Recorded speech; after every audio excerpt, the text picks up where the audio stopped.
Vallée, que je remercie de nous donner cette première conférence, parce qu'on a un certain nombre de conférenciers, disons, habituels à la SAML, qui reviennent pratiquement tous les ans.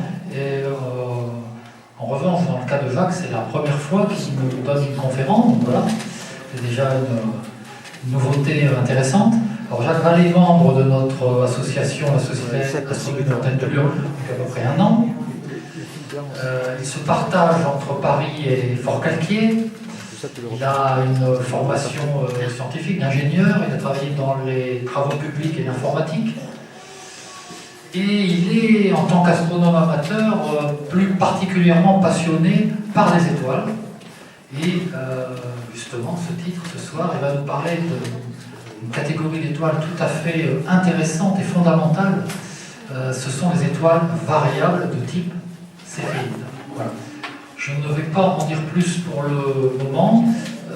Peut-être si, juste un mot à propos de la façon de procéder. Je pense qu'il est préférable, si vous avez des questions, de le réserver pour la fin de la conférence. Simplement, c'est pour éviter de poser des questions qui trouveront naturellement leur réponse dans la suite de l'exposé. C'est toujours un petit peu embêtant d'interrompre le conférencier, surtout pour anticiper sur ce qu'il va dire. Donc je pense que le mieux, c'est que vous réserviez vos questions pour la fin de la conférence. On va laisser allumer les lumières quelques minutes, je vais faire quelques petites images au grand champ pour illustrer notre site internet. Vous savez qu'on a un site internet. Alors, pour ceux qui ne le pratiquent pas, c'est pas la peine de retenir l'adresse, elle est un peu longue, un peu compliquée, mais dans un moteur de recherche, vous tapez Astronomie Lure, vous arrivez directement dessus, et ça vous rend compte de tout ce qu'on fait, nos projets, etc.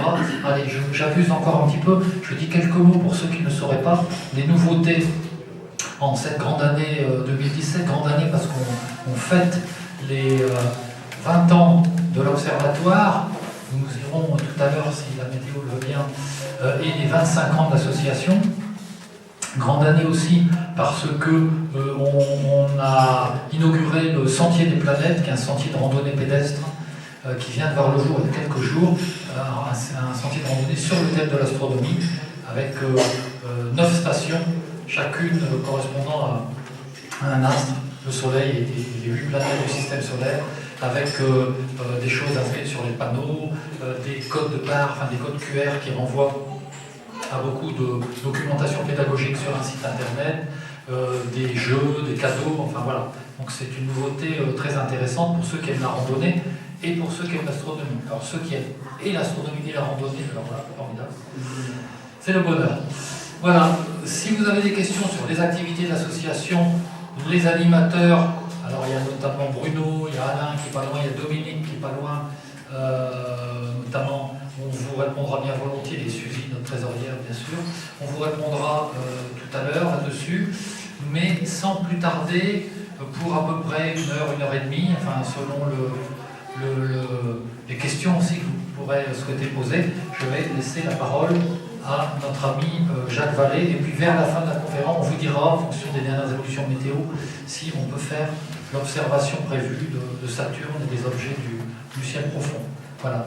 Et merci à Dominique, votre animatrice de l'association, qui va filmer avec la caméra. Et voilà, on éteindra un petit peu les lumières après. Voilà. À toi, Jacques. Merci. Merci. Bonsoir. Donc, je vais vous parler des céphéides ce soir. Je pense qu'en fait, il y a certains d'entre vous qui ne connaissent pas le terme, qui se rassurent. Moi, je ne le connaissais pas avant que je m'intéresse un petit peu à l'astronomie en tant qu'amateur. C'est quand même pas un terme qu'on voit tous les jours dans les journaux. Alors, ce que je veux dire pour introduire le sujet, c'est que à l'œil nu, les étoiles vous paraissent briller toujours de la même manière. Si vous regardez une nuit le ciel, puis le lendemain, le surlendemain, etc., les étoiles, vous pensez qu'a priori, elles ne bougent pas de luminosité. Et bien, en fait, c'est complètement faux. Pratiquement toutes les étoiles sont variables. Alors, je ne veux pas dire absolument toutes, mais disons que 99% des étoiles sont variables, c'est-à-dire qu'elles sont plus ou moins lumineuses. Ces variations de luminosité sont en général tellement faibles, évidemment, qu'on ne les voit pas à l'œil nu. En revanche, elles peuvent être très importantes. Et je peux vous citer un exemple, l'étoile Mira, que l'on voit pendant certaines périodes de l'année, et puis qui disparaît, parce qu'elle devient plus faible, et puis qui réapparaît, etc. Et ça sur un cycle qui dure à peu près une année. Alors c'est un cas exceptionnel, mais enfin ça vous montre une idée, ça vous donne déjà une idée de ce que peut être la variabilité d'une étoile. Alors en fait, il y a deux causes qui peuvent provoquer cette variabilité. On appelle une des causes, c'est ce qu'on appelle la variabilité extrinsèque. C'est-à-dire que l'étoile, elle est réputée finalement de ne pas bouger, il y a un astre qui passe devant. Par exemple, une autre étoile, une autre planète, qui passe entre la ligne de visée et l'étoile. Et dans ce cas-là, il est évident qu'elle va moins briller. Et vous savez que actuellement on trouve de plus en plus d'exoplanètes. Et bien, une des méthodes, la plupart des exoplanètes en fait sont déterminées, sont trouvées grâce à cette méthode-là, qu'on appelle la méthode du transit. Bon, il y a une autre. Alors parfois, cette variabilité a d'autres causes, et qui est ce qu'on appelle intrinsèque. Dans ce cas-là, c'est l'étoile elle-même qui a des phénomènes qui fait qu'elle brille plus ou moins. Sa forme change, son diamètre change, sa température change, etc. Et le résultat est qu'elle brille plus ou moins. Alors les céphéides, il existe à peu près une vingtaine de familles d'étoiles qui sont variables de cette manière-là. Et les céphéides sont une de ces familles. Alors pourquoi parler des céphéides finalement et pas d'une autre famille? C'est une question qu'on peut se poser. Eh bien, pour, disons, deux raisons. La première raison, c'est que leur variabilité est relativement facile à comprendre. Elle est importante, elle est relativement facile à comprendre et à expliquer. Donc si vous voulez, c'est une étoile relativement simple. Mais la deuxième raison est bien plus importante. C'est que ces étoiles ont permis de trouver les distances dans l'univers des étoiles. Et elles ont joué un rôle extrêmement important dans l'histoire de l'astronomie, et elles jouent toujours un rôle important pour calculer les distances dans l'univers. Et c'est en fait la raison essentielle pour laquelle je vous parle des céphéides ce soir. Alors, notre objectif, c'est donc d'abord, je vous expliquerai ce que c'est que les céphéides, quelles sont leurs caractéristiques, en quoi elles se différencient des autres étoiles. Je vous montrerai leur intérêt historique et actuel. Donc, je vous en ai déjà dit un mot, c'est la mesure des distances. Et ensuite, je vous indiquerai quelques questions, quelques problèmes qui se posent actuellement aux astronomes et qui ne sont pas vraiment résolus au jour d'aujourd'hui, qui ne font pas consensus. Alors, le plan, il y a 4 parties. Alors, la première partie, c'est peut-être la plus ardue, la moins drôle, si vous voulez, mais il est évident que pour comprendre les étoiles, il faut un minimum de vocabulaire, parce que sinon, on va être très flou.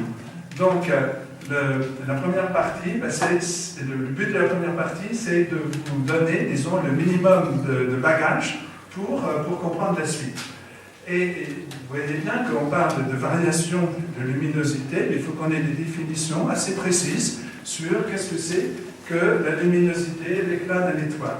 Donc on introduira notamment la notion de magnitude, on introduira la notion de couleur, de température, et puis je vous indiquerai comment on positionne les étoiles les unes par rapport aux autres en parlant de ce qu'on appelle le diagramme HR, Hertzsprung-Russell. Ensuite, on passera au céphéides proprement dites. Là, je vous indiquerai les propriétés, disons, des céphéides, du moins à grands traits. Après, je vous parlerai de la relation période-luminosité. C'est ça la partie sans doute la plus importante, la plus intéressante de tout, parce que c'est ça qui justifie tout l'intérêt qu'on a porté au céphéides. Et pour terminer, je vous parlerai d'une méthode de mesure des distances, qui est différente de celle-ci et qui est plus précise. Alors, donc là, on est parti pour une petite dizaine de transparents d'explications, si vous voulez, sur les concepts. Donc vous savez qu'une étoile, en fait, c'est un astre qui génère de l'énergie. Il y a des réactions nucléaires au cœur. Et puis, comment cette énergie est dissipée sous forme de rayonnement.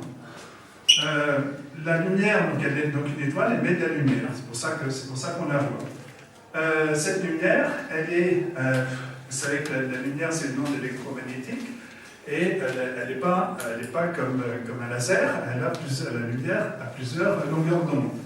C'est la lumière qui est émise. Donc vous êtes en visible, bon, voilà, puis vous allez au rouge, et puis un petit peu dans l'ultraviolet et dans l'infrarouge. Donc ce qu'on appelle la luminosité d'une étoile, c'est tout simplement la puissance totale émise par l'étoile. Donc vous pourrez utiliser le watt, on pourrait utiliser la même unité qu'un instrument comme cet ordinateur ou non. En fait, en général, l'unité qu'on utilise pour la luminosité, c'est qu'on la compare à la luminosité du Soleil, bien évidemment. Ça fait un nombre plus petit à mettre en œuvre. Alors, une étoile, la lumière qui vient d'une étoile, le cœur de l'étoile est extrêmement opaque. Et la lumière que l'on voit, elle est émise par une couche particulière de l'étoile qu'on appelle la photosphère. À l'intérieur de la photosphère, la lumière n'est pas émise, si vous voulez, l'étoile est trop dense. Cette photosphère, pour le Soleil par exemple, elle a quelques centaines de kilomètres. Alors vous pouvez dire c'est beaucoup, mais par rapport au rayon qui fait 700 000 km, c'est évidemment très peu. Donc on considère que la photosphère a un rayon, et c'est ce que l'on appelle le rayon de l'étoile. Parce que c'est pas une étoile, c'est pas un corps solide. On ne peut pas marcher dessus, d'abord parce qu'il fait beaucoup trop chaud, mais ensuite parce que c'est pas solide. Donc c'est absolument pas évident de définir qu'est-ce que c'est que le rayon de l'étoile. Où elle commence, si vous voulez, et où elle s'arrête. Donc la définition du rayon, c'est ça. Et la température, cette photosphère a une certaine température, et c'est ce qu'on appelle la température de l'étoile. Alors la luminosité, il existe. Alors là, il y a une formule. Alors sur les formules, je vous explique un petit peu. On ne peut pas expliquer tout ce que je vais raconter sans formule.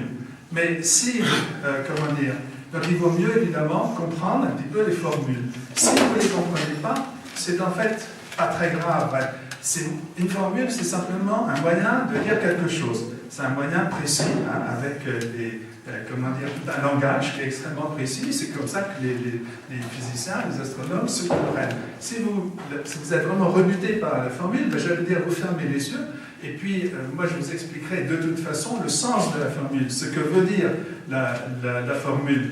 Alors évidemment, il vaut mieux, c'est moins précis, mais c'est quand même quelque chose. Donc on peut comprendre les céphéides sans passer par les formules. Et si on comprend les formules, disons qu'on en sait davantage. Alors voilà, donc la luminosité, donc là une première formule, de quoi, en fait, qu'est-ce qu'elle veut dire cette formule? Elle veut dire que la luminosité est proportionnelle à la surface de l'étoile, ça on s'en doute un petit peu, plus l'étoile est grosse, plus elle va être lumineuse, et elle dépend aussi de la puissance quatrième de la température. Alors ça c'est une loi de la physique, ça n'a rien à voir finalement avec l'astronomie. Mais ce qu'il faut retenir de ça, c'est que la luminosité dépend un petit peu du rayon de l'étoile et beaucoup de la température.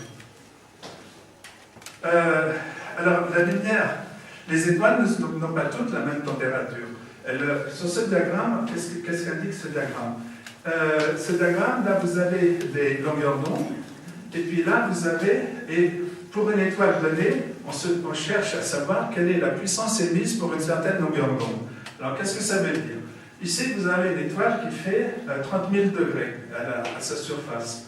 Vous avez K, mais que ce soit des degrés Kelvin ou des degrés Celsius, c'est pareil, parce que les températures sont toujours importantes. Bon, alors ça veut dire que cette étoile, elle émet essentiellement à cette longueur d'onde-là, et puis que la puissance totale émise est proportionnelle à sa surface. Donc le diagramme est fait pour différentes températures d'étoiles. Vous avez là une étoile qu'on appelle froide, c'est-à-dire froid, ça veut dire même 3000 degrés, c'est pas évidemment froid, tellement froid. Et puis là, au maximum, vous avez 30 000. Donc, qu'est-ce que ce diagramme veut dire? Il veut dire que pour les étoiles froides, elles vont plus dans le rouge, et puis les étoiles chaudes, elles sont plus dans le bleu. Et ça, c'est quelque chose que vous pourrez voir, en fait, comment dire, si on peut observer. il y a beaucoup d'étoiles qui sont par paires. Et il y a beaucoup de paires d'étoiles où les couleurs ne sont pas les mêmes. Et vous avez des cas assez fréquents où vous en avez une bleue et puis, mettons, une jaune. Ben, si on vous demande quelle est la plus chaude, la réponse c'est la bleue. Alors, ce n'est pas évidemment intuitif, parce que dans nos salles de bain, c'est l'inverse. Hein, le bleu, c'est le froid. Mais en physique, c'est pas comme ça que ça marche. Voilà. Alors, donc on a vu ce que c'était que la luminosité. Mais la luminosité, on ne peut pas la mesurer. Nous, qu'est-ce qu'on mesure? Eh ben, on mesure ce qui arrive sur Terre. Donc si on est à la distance grand D de l'étoile, eh ben, il faut diviser la luminosité par la surface de la sphère de rayon grand D pour avoir la puissance qui est recueillie par 1 mètre carré par une surface d'1 mètre carré à la distance grand D de l'étoile, c'est-à-dire sur Terre. Et c'est ce qu'on appelle l'éclat de l'étoile. Nous, on voit des éclats d'étoiles. Alors le problème maintenant, c'est de mesurer l'éclat. Et pour ça, on introduit la notion de magnitude apparente. Donc c'est une échelle qu'on a fabriquée pour comparer l'éclat des astres. Alors là, vous avez une formule qui est un petit peu compliquée. Alors pour les gens qui connaissent les logarithmes, pour certains d'entre vous, je suis sûr que ça ne pose absolument aucun problème. Ça dit simplement que si vous avez deux astres, la différence de magnitude est égale à moins 2,5, le logarithme du rapport des éclats. Bon, pour les personnes on peut expliquer un petit peu plus si, par exemple, certains d'entre vous ont peut-être oublié ce que c'était qu'un logarithme ou sont trop jeunes pour le savoir. Alors un logarithme, c'est une fonction qui a une propriété très simple, en fait très remarquable, c'est que le logarithme de 1, c'est 0, le logarithme de 10, 100, 1000, c'est 1, 2, 3. Le logarithme de 1 dixième, 1 centième, 1 millième, c'est moins 1, moins 2, moins 3. Donc, ça, c'est... Alors, comment vous faites pour trouver le logarithme? Vous pouvez aller sur Google et vous tapez log de 2, ça va vous donner la réponse du logarithme. Vous pouvez aussi taper sur votre calculette et puis appuyer logarithme, mettre le nom, ça va vous le donner. C'est une fonction, tout simplement, comme une autre fonction. Donc, alors, en revanche, d'abord, pourquoi on a mis un logarithme? Ben, ça, en fait, ce n'est pas les astronomes qui l'ont décidé. Disons, c'est l'évolution qui a fait que nos perceptions sont personnelles, sont proportionnelles au logarithme des excitations.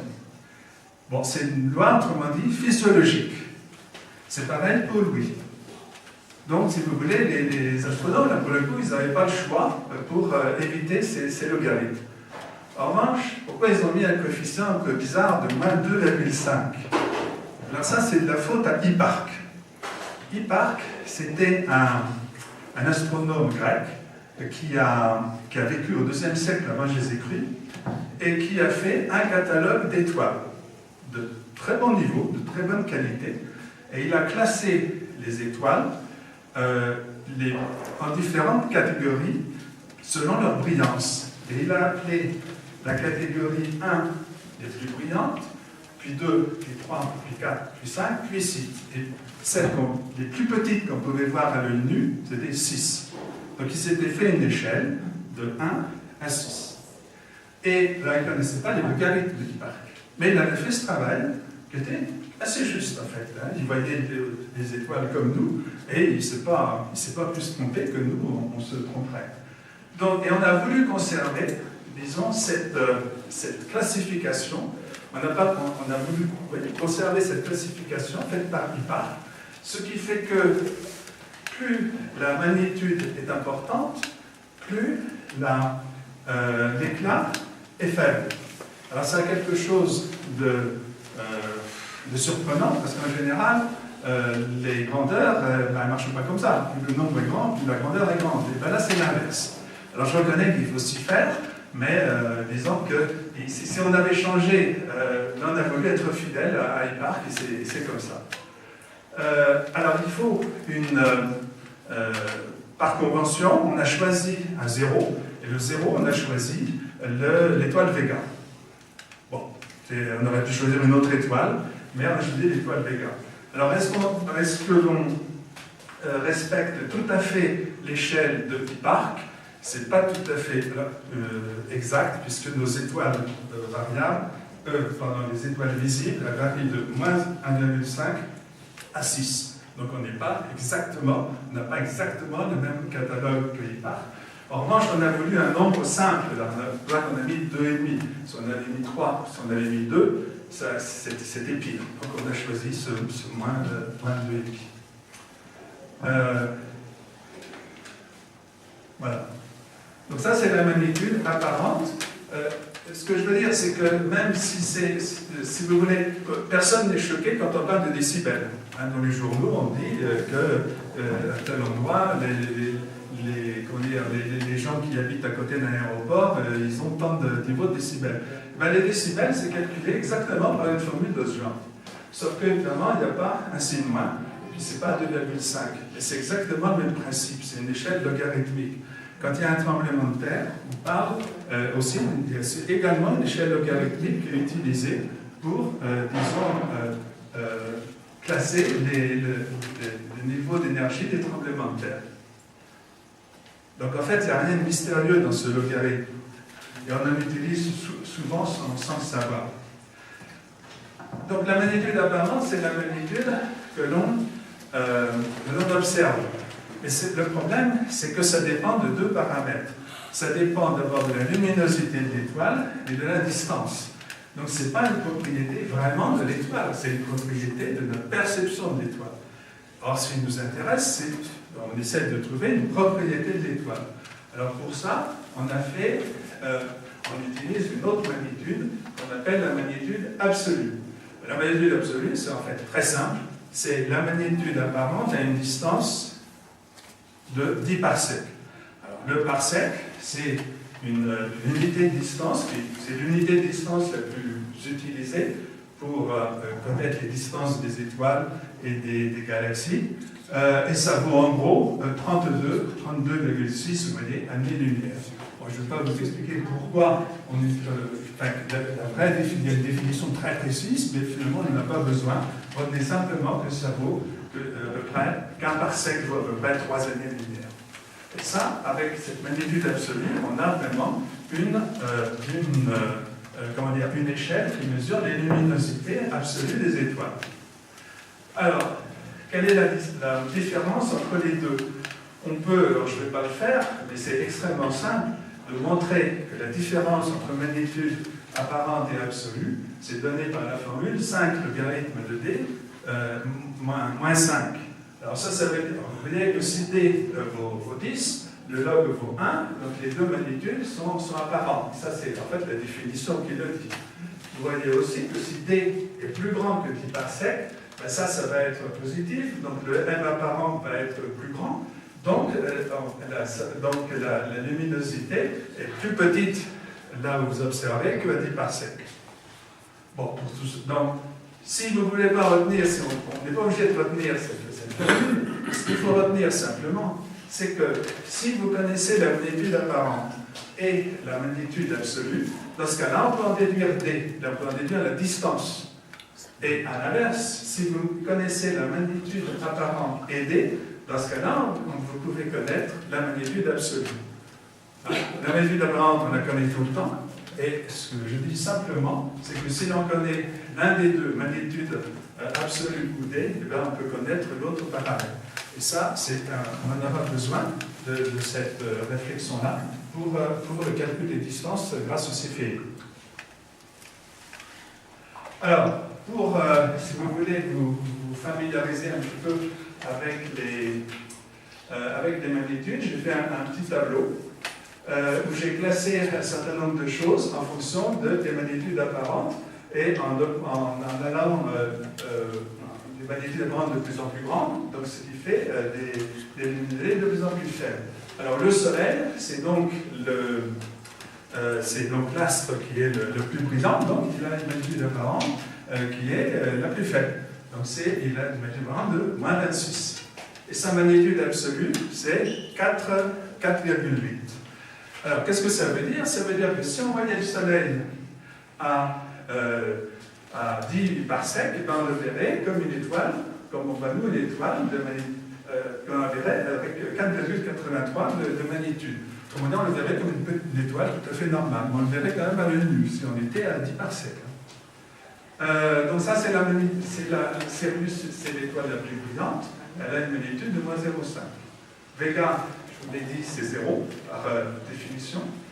Et ensuite, j'ai mis trois géantes, Altaïr, Antares et Deneb, qui sont de belles étoiles qu'on repère dans le ciel, que vous pouvez voir facilement. Et là, vous voyez que leur magnitude apparente, elle augmente, et que la magnitude absolue, elle est de moins 7 pour Deneb, moins 5 pour Antares, et 2 pour Altaïr. Autrement dit, la plus brillante, c'est la plus lumineuse, c'est celle-ci, alors que c'est celle qu'on voit le moins. Alors pourquoi? Parce qu'elle est très loin. Là, vous avez la distance en parsec. La première, Altaïr, est à 5 parsecs, elle est très proche de nous. 213 pour Antares, et puis 490 pour Deneb. Donc ça vous montre un peu comment on peut jouer avec ces magnitudes. Donc la limite de la perception à l'œil nu, c'est 6 comme pour les parcs. Ça ne change pas. Et ce que je vous ai mis là, ce sont des missions spatiales, des télescopes spatiaux, qui sont évidemment assez très puissants, dont on va parler plus tard dans l'exposé. Donc voilà les magnitudes, ce sont des magnitudes apparentes qui sont observées. Donc 12 pour Hipparcos, qui est une mission qui est ancienne maintenant, parce que c'est terminé en 97, et qui a fait des résultats, qui a produit des résultats qu'on utilise toujours et qu'on utilisera au cours de l'exposé. Il a été remplacé par la mission Gaia, qui est, disons, au début de sa vie. Et donc, ça, c'est le progrès entre 20 ans de technologie. Alors, Gaia observera des astres de magnitude apparente 20. Et le télescope HST, Hubble Space Telescope, va jusqu'à 30. Vous voyez? Donc ça vous donne une idée des sortes de grandeur des magnitudes. Alors, il y a quand même plusieurs petits problèmes encore. On n'est pas arrivé au bout de nos peines. Parce que tous les récepteurs sont différents. Une plaque photographique, elle n'imprime pas, si vous voulez, la lumière comme l'œil, et elle imprime pas, ou comme votre appareil photo, ou comme l'appareil photo qu'il y a dans votre téléphone portable. Donc, finalement, actuellement, on ne peut toujours pas comparer les résultats entre les différents appareils. Chaque appareil peut s'étalonner avec Vega et puis faire produire ces magnitudes. Seulement, vous ne pouvez pas comparer les magnitudes d'appareils différents.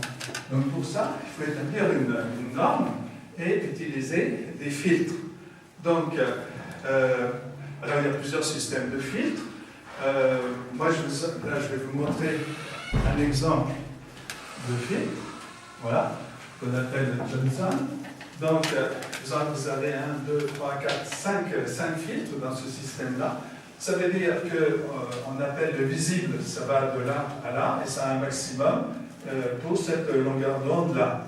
Alors, théoriquement, si nos filtres étaient parfaits, ils auraient, ça serait 100% ici, puis 0 ici. Ils ne sont pas parfaits. Donc en fait, il capte, si vous voulez, 100% de la lumière pour une certaine longueur d'onde, et puis ça décroît pour aller à 0, à la limite de la bande. Donc ça, c'est un filtre courant. Donc là, vous avez le bleu, ce qu'on appelle le bleu, le visible et le rouge. Et de chaque côté, c'est l'ultraviolet et l'infrarouge. Donc ça, ce sont des filtres qu'on utilise couramment. Mais ça veut dire que quand on donne une magnitude, il faut préciser pour quel filtre la magnitude est donnée. Parce que sinon, on ne sait pas. Vega, je vous ai dit que sa magnitude était nulle, elle est nulle pour tous les filtres. C'est très simple. Alors, de n'y avoir plus qu'un ou deux transparents de ce genre. Alors maintenant, on va parler de l'indice de couleur et de la température des étoiles. Donc là, on reprend, c'est le diagramme que je vous ai montré tout à l'heure, qui indique la répartition finalement de la puissance sur les différentes longueurs d'onde. On a fait, ici vous avez le bleu, et ici vous avez le visible. Et c'est très étroit par rapport à, comment dire, à l'amplitude des longueurs d'onde. Mais on peut constater une chose, c'est que pour le rouge, vous avez le bleu, la surface ici est plus petite que la surface pour le visible, et c'est l'inverse pour l'étoile très chaude qui est à 30 000 degrés. Et ça, l'idée qu'il y a derrière, c'est que si vous faites la différence des magnitudes bleues et visibles, eh bien, ça vous indique, ça va vous donner la température de l'étoile. Donc vous avez une échelle, là je donne un extrait. Pour 40 000 degrés, vous avez l'écart de moins 0,35, et pour 3480 degrés, vous avez 1,45. Donc maintenant qu'on sait mesurer des magnitudes, eh bien, on sait aussi mesurer des températures. Il suffit de mesurer la magnitude sur des longueurs d'onde différentes. Et puis vous avez, après, dans les tableaux de ce genre-là, vous avez la température de l'étoile. C'est aussi ça, c'est quelque chose qu'on utilisera également un petit peu plus tard. Alors, dernier transparent général, le diagramme qu'on appelle HR. C'est un diagramme qui a été élaboré au début du XXe siècle. Par messieurs Armstrong et Bessel, d'ailleurs séparément. Alors que dit ce diagramme? En abscisse, vous avez B-V, c'est-à-dire la température, avec les températures élevées de l'ordre de 40 000 ou 30 000 degrés ici, et puis les températures basses de l'ordre de, disons, 3 000 degrés. Et ici, vous avez la luminosité. Alors, la luminosité, elle est exprimée en magnitude absolue. Donc vous avez, et là, elle va croissant par là. Alors qu'est-ce qu'on observe? Ce diagramme, il vient justement de la mission Hipparcos, et c'est le résultat de 41 000 étoiles qu'on a positionnées dans ce diagramme, température, luminosité. Et ce qu'on s'aperçoit, c'est que les étoiles ne sont absolument pas au hasard. Réparties au hasard, elles sont essentiellement réparties dans deux familles, celle-ci et celle-ci. Alors, celle-ci, c'est ce qu'on appelle la séquence principale. C'est la séquence principale. Dans la séquence principale, c'est la première phase de l'étoile, et l'hydrogène est brûlé au cœur, se transforme en hélium. C'est la phase la plus longue de la vie de l'étoile. Je dirais que la plupart des étoiles se trouvent dans cette phase-là. Le Soleil, il est quelque part par ici. À peu près au milieu. Quand cette phase est terminée, parce que, disons, tout l'hydrogène a brûlé, il y a des réactions qui se produisent dans l'étoile, et là, l'étoile, elle bouge dans le diagramme. Et en gros, elle part par là. Alors là, vous voyez, c'est quelque chose d'assez confus, et nos CFI, on étudiera, je vous dirai précisément où est-ce qu'elle se trouve là-dedans. Voilà. Donc, au cours de sa vie, ce qu'il faut bien avoir, c'est qu'une étoile se déplace dans le diagramme. Dans la séquence principale, elle se déplace en fait très peu. Hein, en gros, elle fait ça, elle traverse comme ça, mais elle se déplace très peu. En revanche, une fois que l'hydrogène est brûlé, alors là, elle se déplace considérablement. Bon. Ça va à peu près?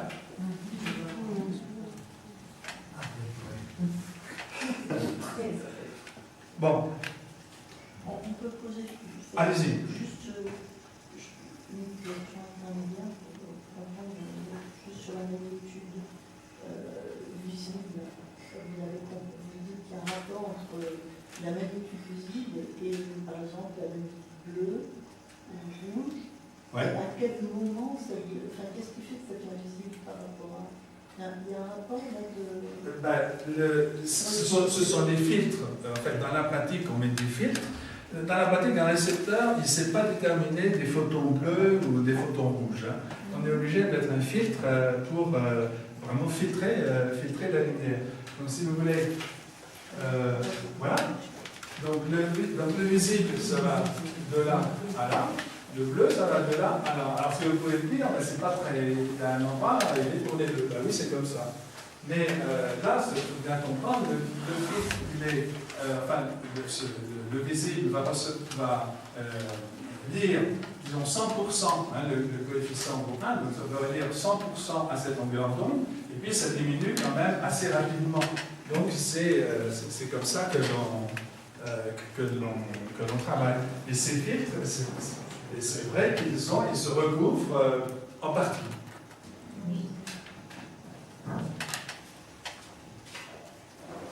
Alors, comme dans les céphéides,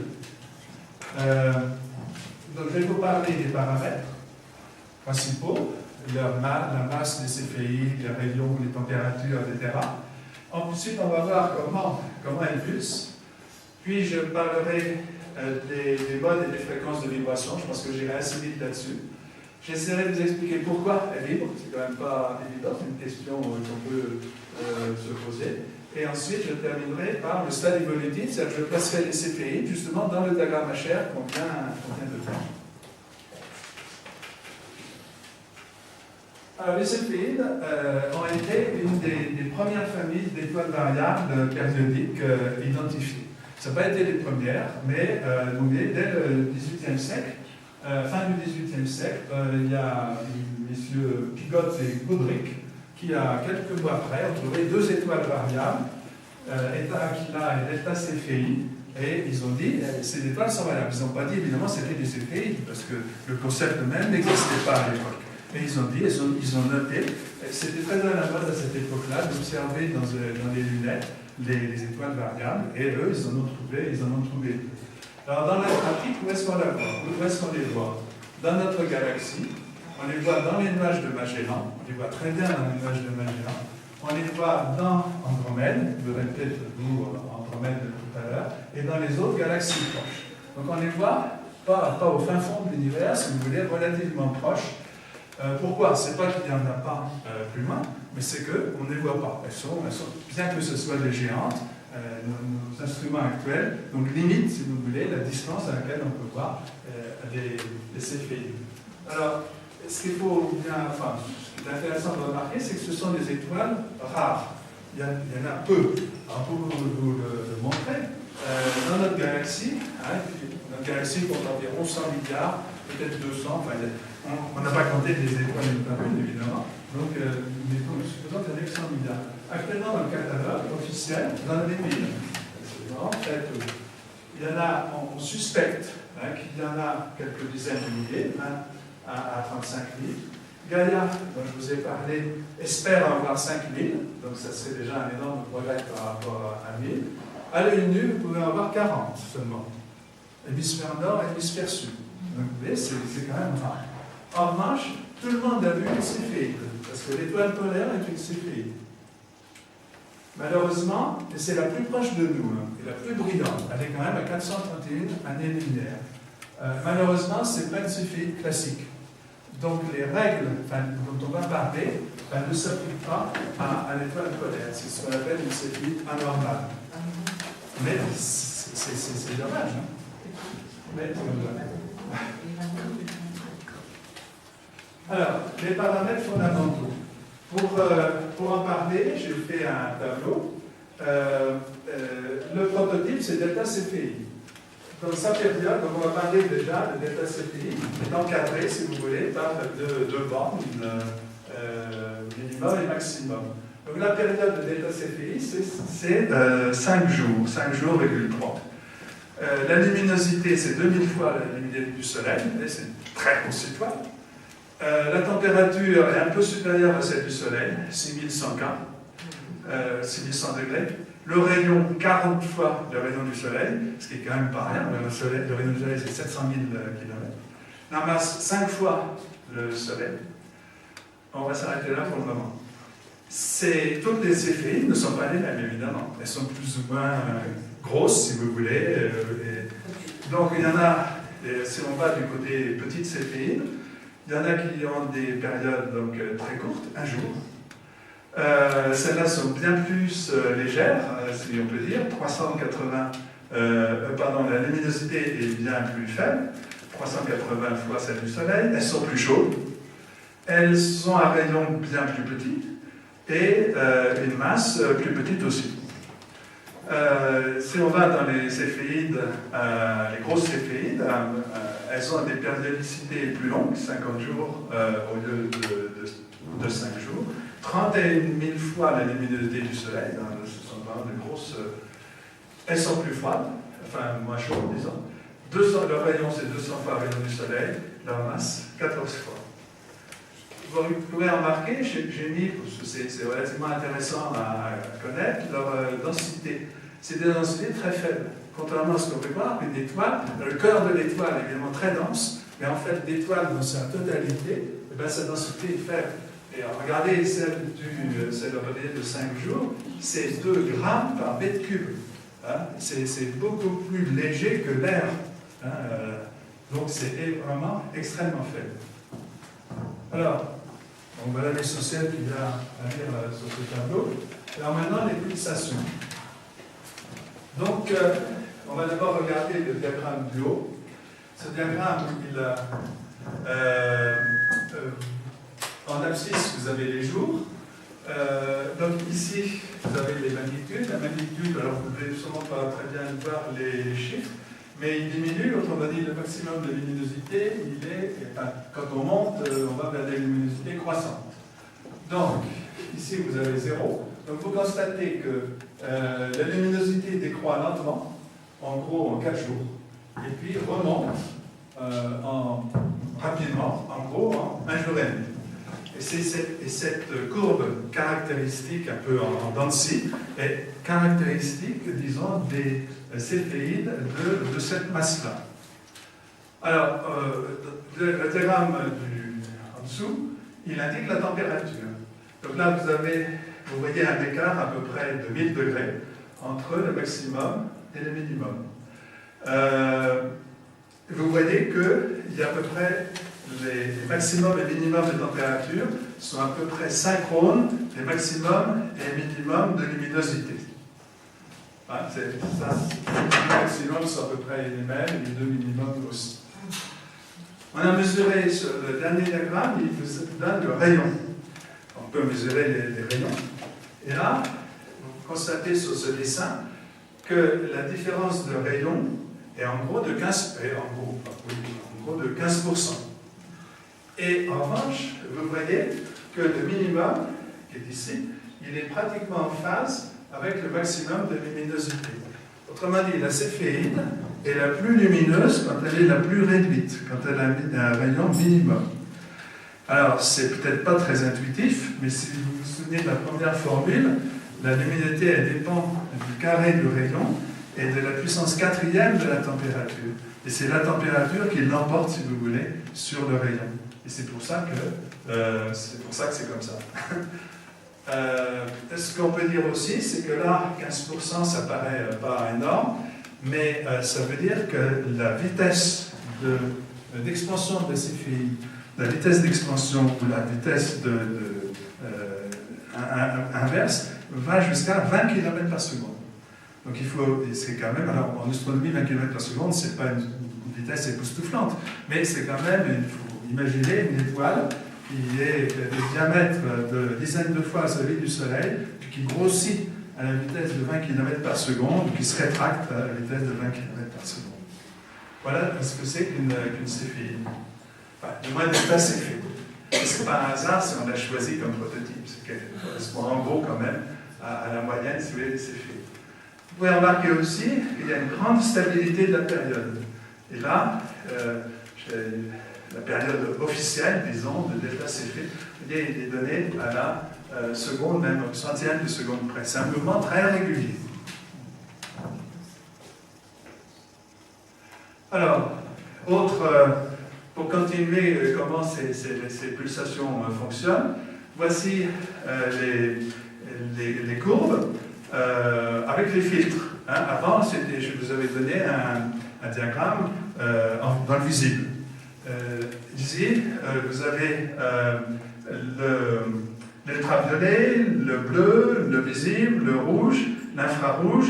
Et là, on a rajouté même 2 filtres. Moi, je vous ai donné un système de filtres, mais en fait, il y en a beaucoup d'autres. Et en particulier, on va utiliser des filtres dans l'infrarouge qui sont plus loin, si vous voulez, dans le terme de longueur d'onde, qu'on appelle qui sont JK. Et vous voyez, il y a quand même des différences importantes.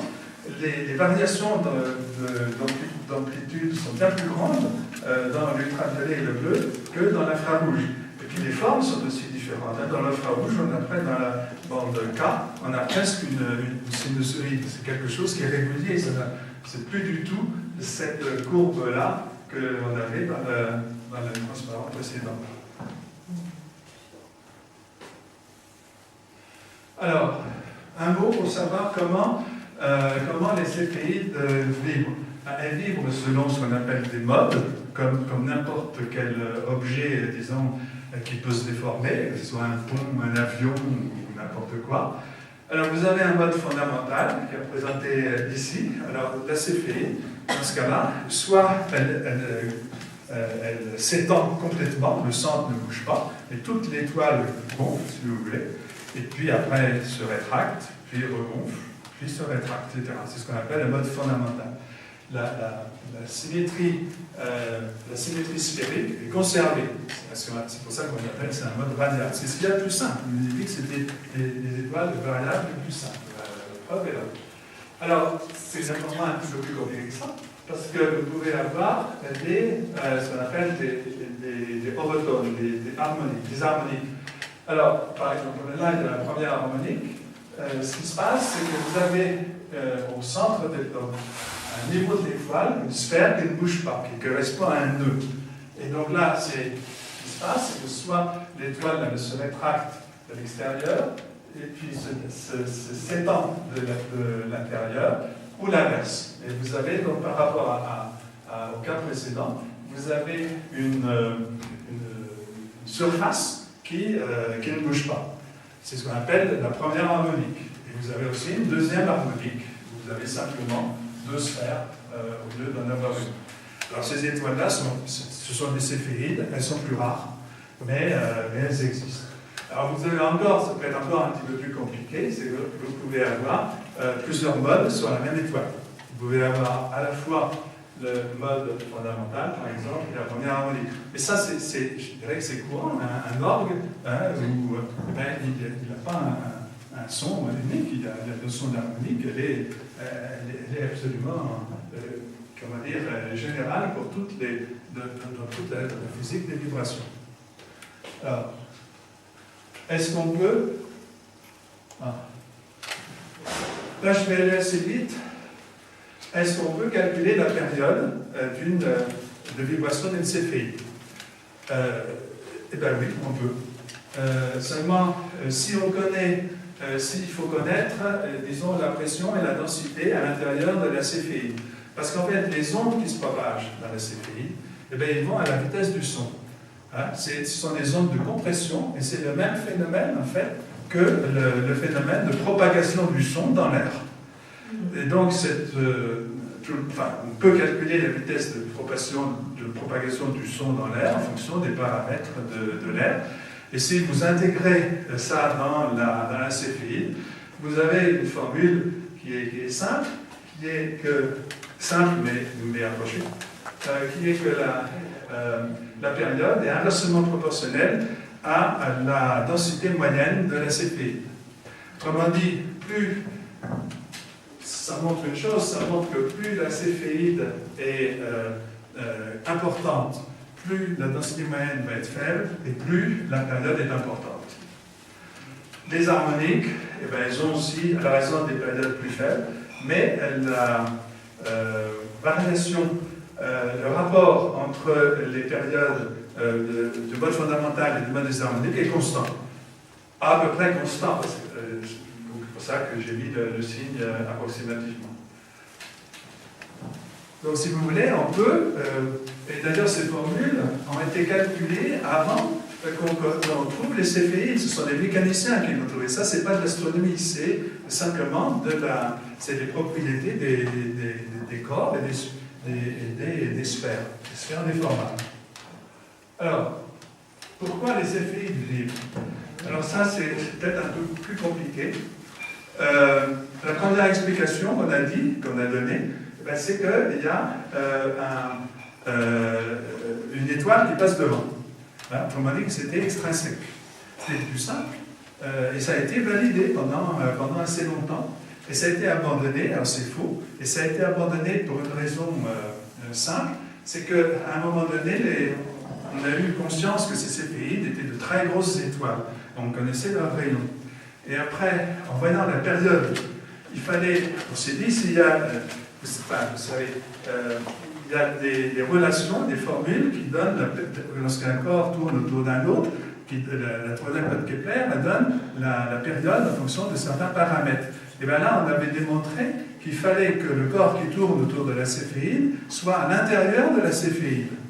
Ce qui n'est pas possible, bien évidemment. Donc on s'est dit, c'est faux. Alors, on a mis assez longtemps. Après, il y a un grand astronome, Eddington, qui a compris qu'il fallait un moteur. Parce que si vous déformez un corps, si vous lui donnez une impulsion, la déformation va s'arrêter. Si c'est continu, c'est que il y a une impulsion régulièrement. Sinon ça s'arrête. Donc il faut un moteur qui soit, et il s'est dit que ça doit ressembler à un moteur à explosion. C'est-à-dire un moteur qui est capable d'emmagasiner de l'énergie quand il est comprimé. Et une fois qu'il est comprimé, il va se détendre. Et après, ça va revenir, il va retrouver de l'énergie, et c'est comme ça qu'il va faire, un peu comme une machine à vapeur, si vous voulez. C'était son idée. Alors cela dit, il pensait que le moteur, la localisation du moteur était au centre de l'étoile. Bon, c'était peut-être assez logique, mais c'était faux. Et il n'avait aucune idée de la description physique, il ne savait pas du tout qu'est-ce qui allait produire cette énergie. Il avait dit qu'il en faut une, mais il n'avait pas du tout les connaissances pour expliquer fondamentalement le phénomène. Et il a fallu attendre 1962 pour expliquer en fait à peu près correctement le phénomène qu'on appelle le mécanisme kappa. Alors, en un mot, la source d'énergie, elle se situe dans les zones à ionisation partielle et qui font varier l'opacité du milieu. Alors, je vais vous expliquer ce que ça veut dire. C'est pas les éléments comme l'hydrogène et l'hélium, ils peuvent s'ioniser. Hein, c'est-à-dire que soit c'est des atomes avec un noyau et des électrons, mais quand à une certaine température, ils perdent leurs électrons. On perd 1, puis 2, puis 3, puis 4, etc. Ça dépend du nombre d'électrons qu'ils ont. Alors il y a des températures où l'atome est atome, et puis il y a des températures où il est totalement ionisé. Puis il y a des températures où il y a une transition. Et c'est ça qu'on appelle, ça se passe dans les zones à ionisation partielle. Alors pour les céphéides, les zones à ionisation partielle c'est celle de l'hélium, de l'hydrogène et de l'hélium, et elle est située à 11 000 degrés, environ. Donc 11 000 degrés, c'est pas très loin de la surface elle est à 6 000 degrés. Donc là, on est à 11 000 degrés. Donc ça peut quand même représenter quelques milliers de kilomètres à l'intérieur de l'étoile. Alors maintenant, que se passe-t-il lorsqu'une zone à ionisation partielle est comprimée? La température augmente. Ça, c'est classique. Quand on comprime un gaz, une étoile, c'est un plasma, mais il y a des comportements un peu analogues au gaz. Donc, vous avez l'hydrogène et l'hélium qui se lisent. C'est ce que je viens de dire plus haut. Donc, vous avez l'opacité de la couche qui augmente. C'est-à-dire qu'il y a moins de photons qui viennent de l'intérieur de l'étoile, qui vont traverser la couche. Donc, ce qui revient à dire que le flux de chaleur traversant la couche est plus faible. Donc, si ce flux de chaleur est plus faible, et parce qu'il y a en amont de la zone à ionisation partielle, dans cette zone en amont, la température et la pression vont augmenter. Mais si la pression augmente, à un moment donné, elle va être trop importante. Parce qu'une étoile, c'est en gros un combat entre la gravité et la pression.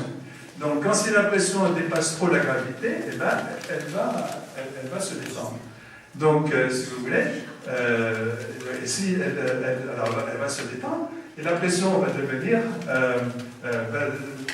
c'est ce que je viens de vous dire, la pression prend, et l'étoile se dilate. Évidemment, le phénomène inverse, alors à un moment, lorsque l'étoile se dilate au maximum, il y a peut-être un peu d'étoile qui disparaît, qui part, mais après la gravité reprend le dessus, si vous voulez, l'étoile se contracte et ça se passe à l'envers. Donc en gros, si vous voulez, c'est le mécanisme, c'est ça le mécanisme qui fait que l'étoile régulièrement se dilate et se contracte. Alors, maintenant, quel est le rapport entre ça et le diagramme HR? Pour que ce que je vous dis fonctionne, il faut que cette zone à 11 000 degrés soit dans des endroits bien précis de l'étoile. Parce que si ce n'est pas le cas, si vous voulez, les ondes qui vont être transmises, qui sont générées, elles vont pas aboutir à un bon résultat. Elles vont se heurter les unes contre les autres et il ne va pas y avoir de battement. Donc, elles ne vont pas générer d'ondes stationnaires.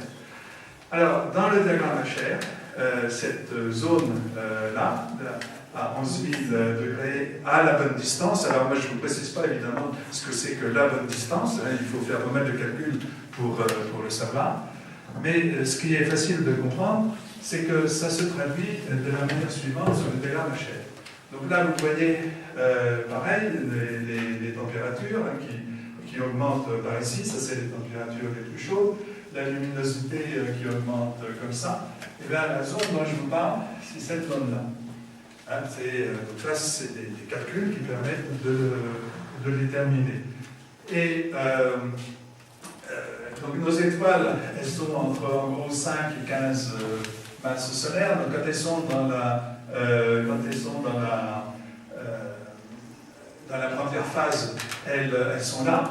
Et après, elles migrent comme ceci. Et donc là, vous avez des ACP. Je ne sais pas si vous voyez bien, parce que moi je vois à peine, mais j'ai le nez dessus. J'ai un diagramme qui est plus précis après. Et donc, elle traverse, si vous voulez, cette bande d'instabilité. Alors, ça permet de dire une chose, c'est que les céphéides sont toutes jeunes. Hein, ce ne sont pas des étoiles vieilles. Alors, pourquoi?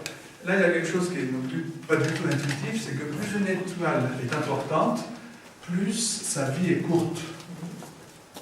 Alors, pourquoi? C'est parce que sa luminosité, elle varie en fonction, en gros, du cube de la masse. Autrement dit, les étoiles petites, hein, eh bien, elles dépensent pas peu d'énergie, donc elles sont peu visibles d'ailleurs.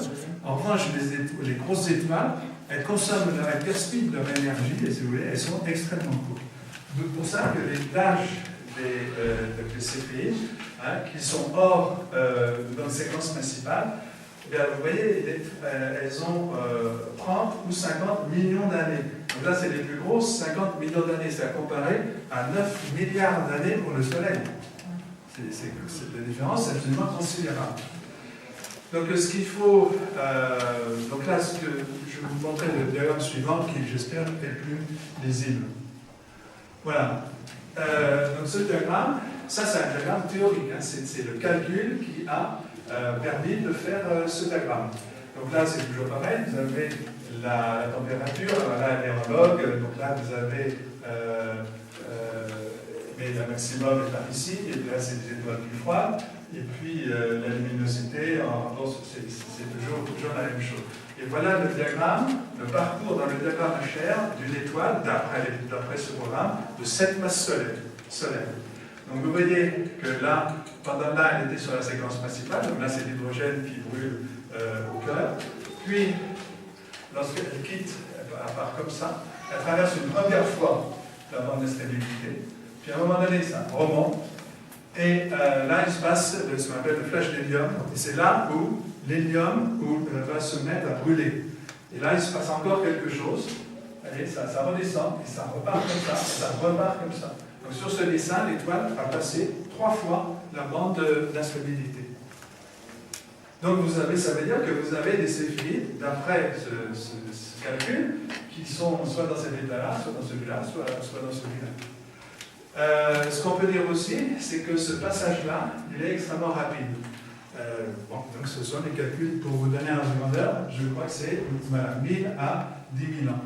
Et on a même cru à un moment donné que c'était tellement rapide qu'on avait très peu de chances de voir une étoile céphéide dans cette zone-là.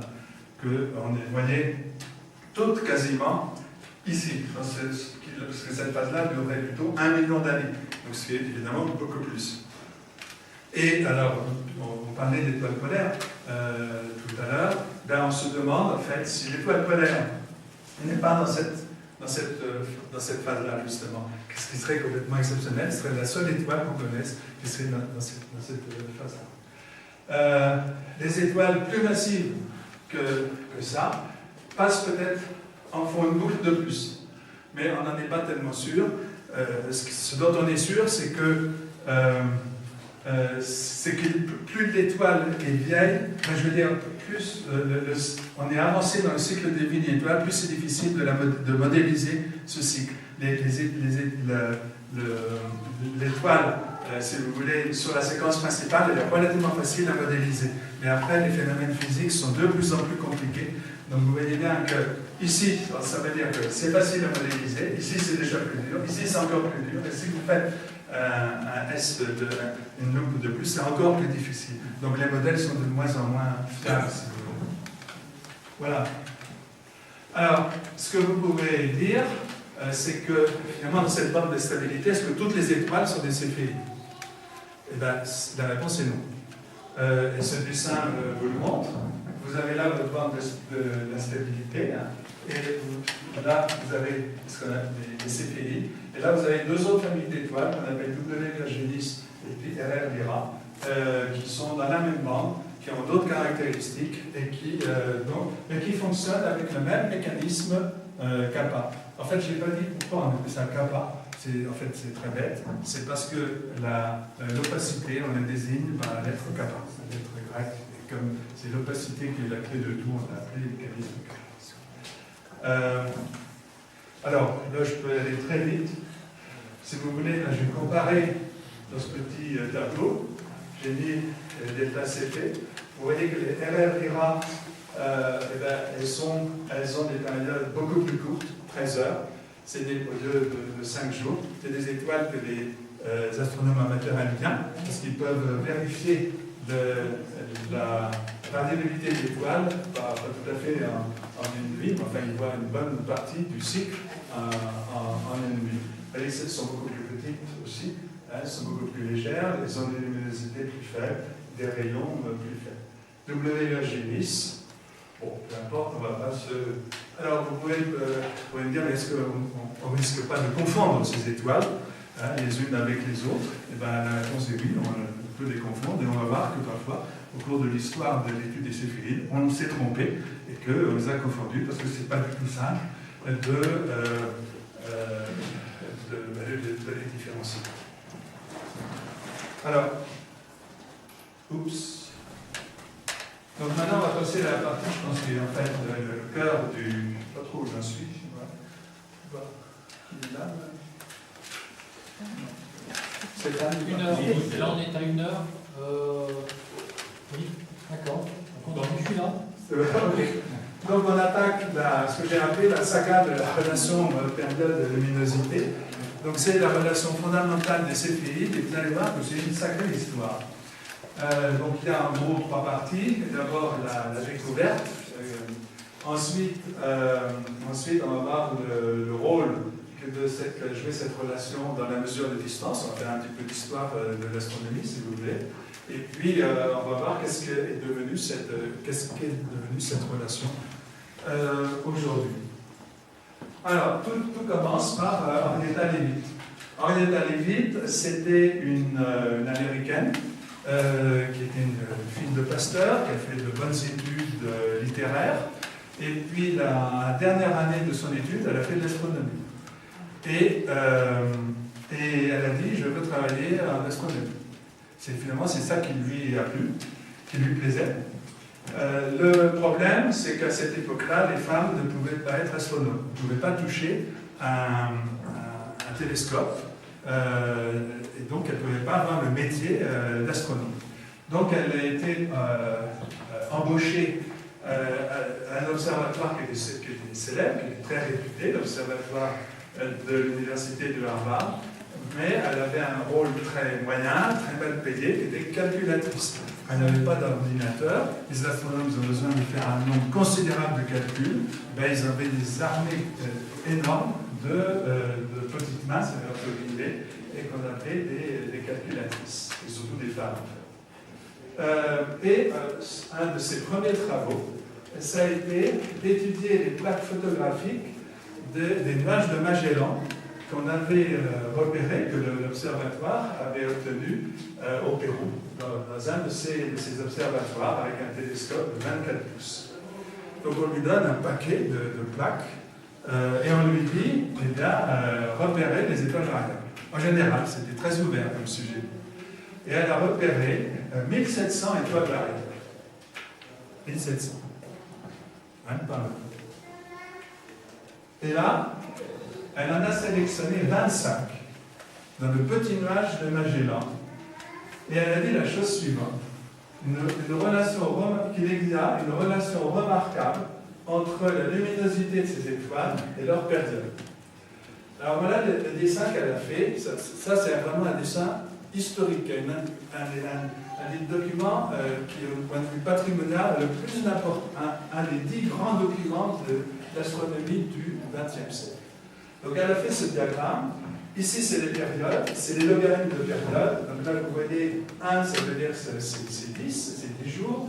Là, c'est 2, ça veut dire que la période, c'est 100 jours. Moi, je suis allé jusqu'à 50, elle a été jusqu'à 100.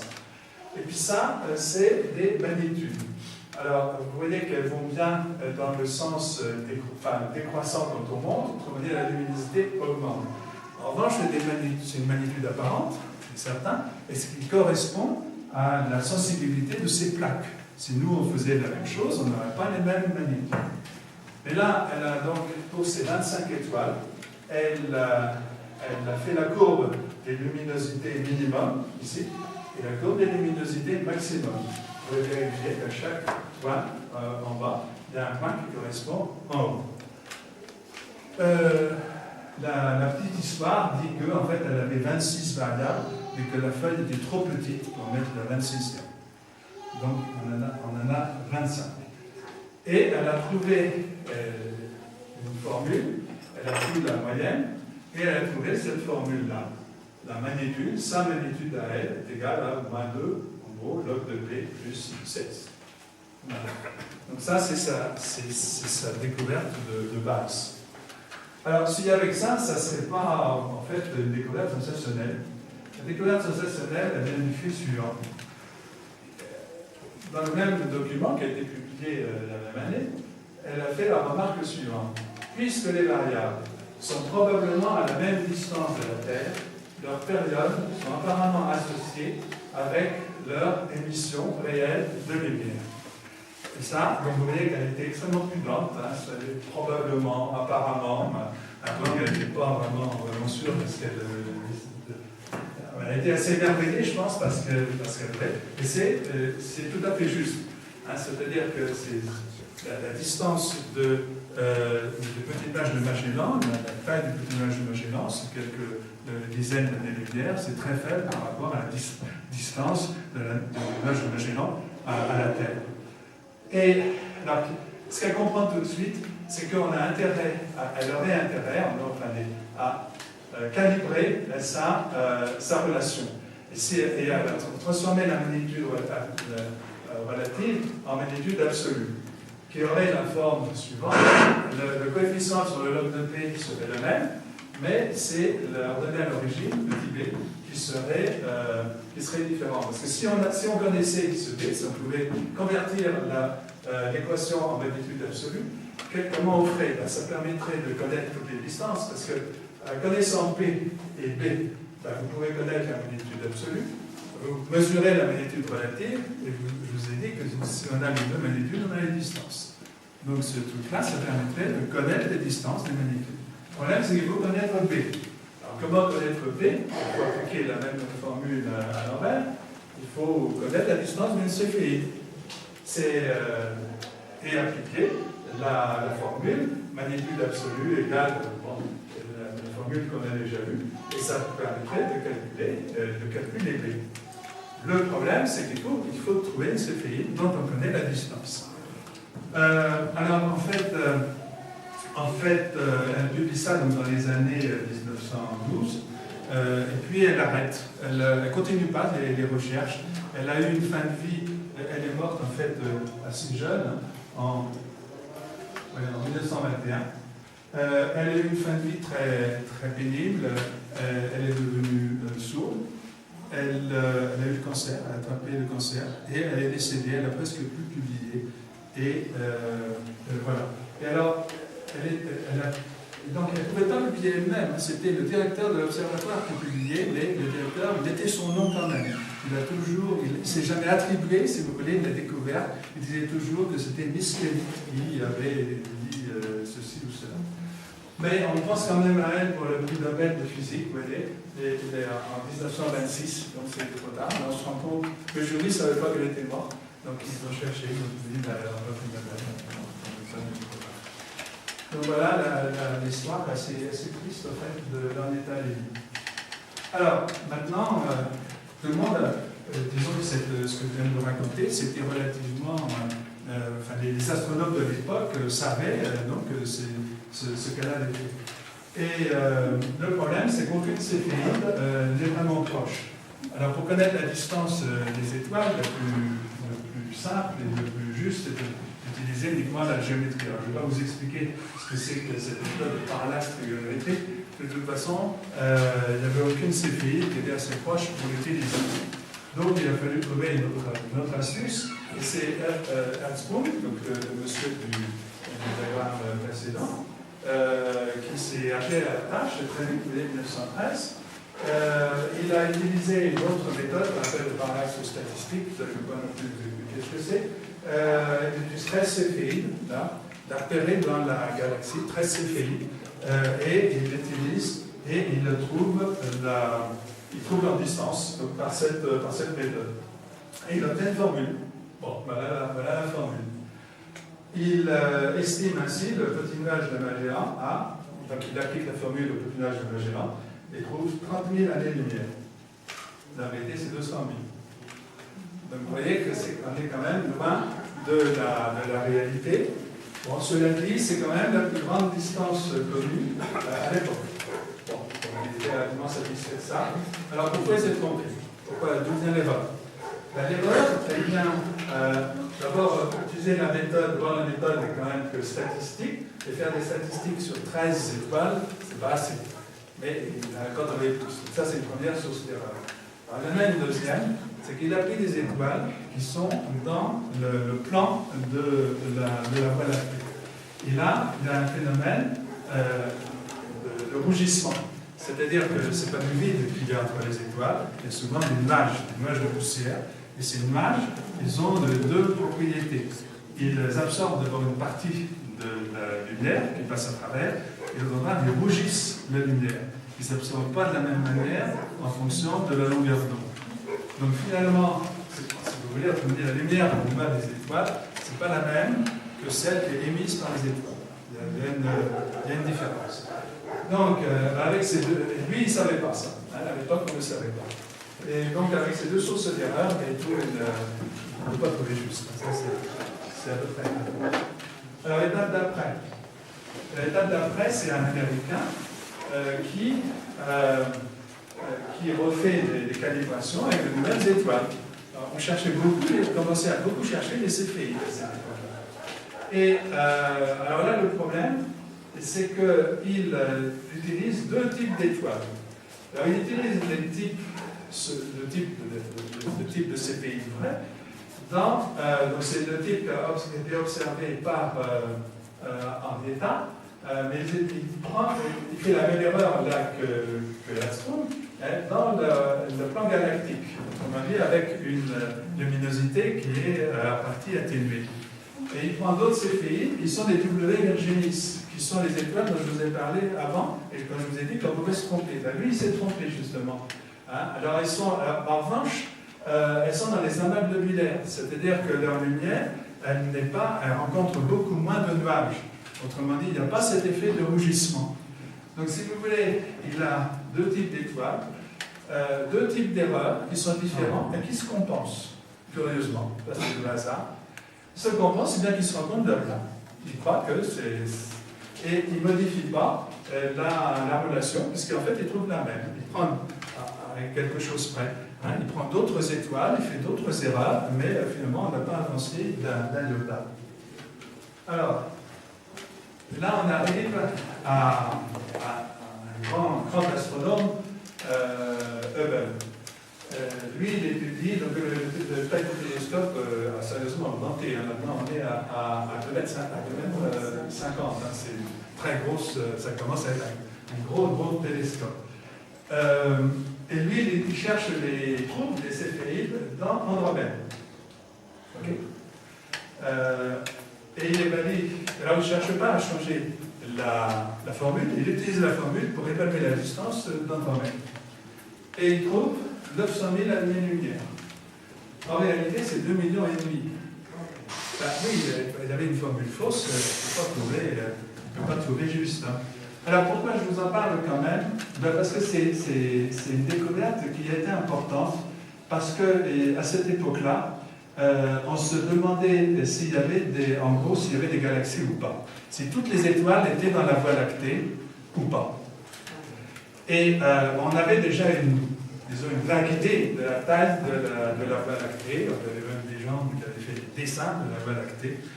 Et il y avait donc ce qu'on appelait un grand débat sur ce problème-là. Et là, il a démontré qu'on était au-delà de la Voie lactée. Donc, si vous voulez, il a conforté le concept de galaxie. Qui, quand même, c'était une étape majeure. Grâce aux céphéides, grâce aux erreurs, eh bien, il est arrivé quand même à un concept, disons qu'il a forgé un concept assez extrêmement plus qu'intéressant. Bon, alors, le problème, c'est qu'on n'a toujours pas notre bonne formule. Hein. Alors, il y a un autre... alors, à cette époque-là, ce que je veux dire, c'est qu'il y avait vraiment un engouement extraordinaire sur les céphéides. Hein, à peu près comme, pour comparer, aujourd'hui, il y a un engouement sur les exoplanètes. Hein. Et bien, à l'époque, dans les années avant la guerre, si vous voulez, pendant la guerre, c'était les céphéides. On avait compris tout l'intérêt qu'il y avait à trouver les distances grâce à ces céphéides. Tout le monde en cherchait. Donc là, il y a quelqu'un qui a dit que les céphéides sont les étoiles les plus utiles du ciel. On dirait plus ça maintenant, c'est certain. Donc ce monsieur, il était allemand et travaillait aux États-Unis. Il était naturalisé américain. Et en fait, pendant la guerre, comme il était allemand, il ne pouvait pas faire la guerre. Les Américains lui avaient interdit de faire la guerre, donc il était tout seul. Il avait tout le télescope de 2,50 m pour lui tout seul, ce qui lui laissait beaucoup de temps, mais il a pu bien travailler et il a pu distinguer les deux types de céphéides. Les fameuses type 1 et type 2. Il les a différenciés, c'est lui qui a trouvé qu'il y avait ces deux types. Et il a vu qu'elles étaient moins lumineuses. Bref, il les a vraiment identifiées. Alors,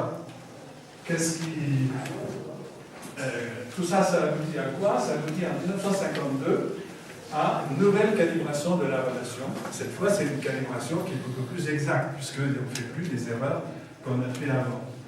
Et alors, pourquoi c'est important? C'est parce que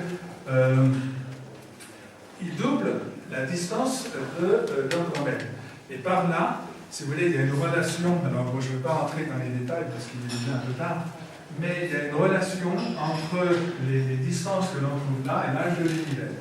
Et le problème en doublant la distance de la galaxie, eh bien, on double aussi l'âge de l'univers.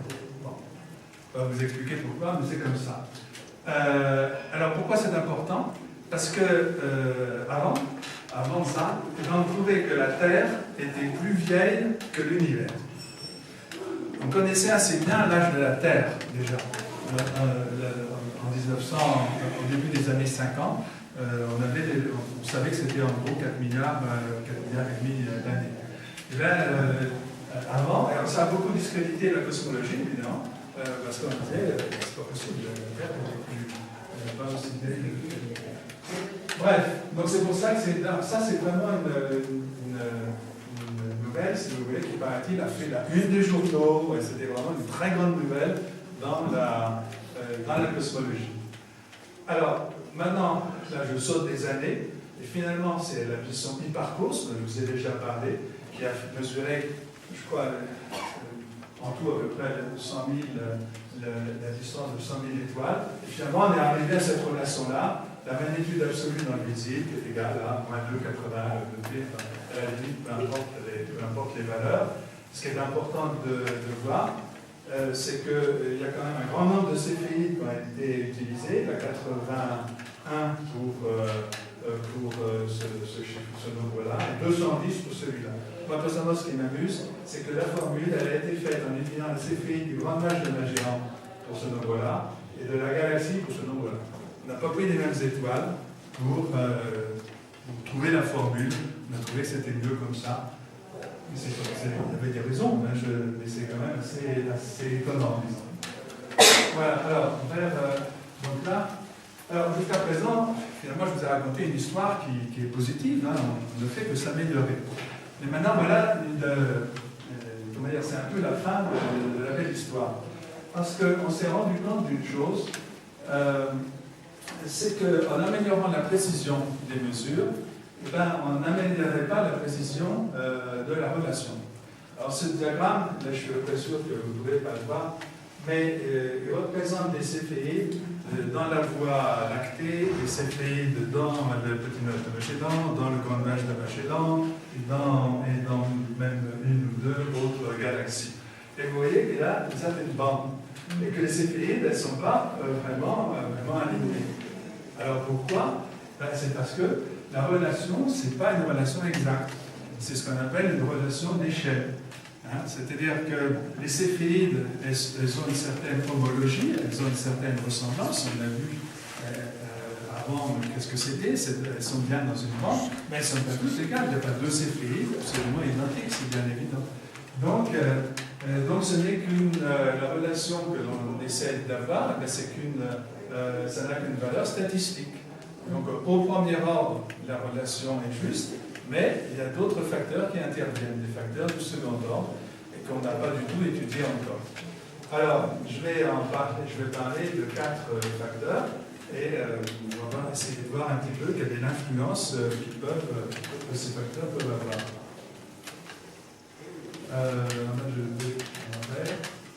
Voilà, alors la première, c'est la longueur d'onde. Ça, c'est un des facteurs les plus importants. Donc, dans ce diagramme-là, qui est alors là beaucoup plus récent, vous voyez, c'est 2010, vous avez les bandes.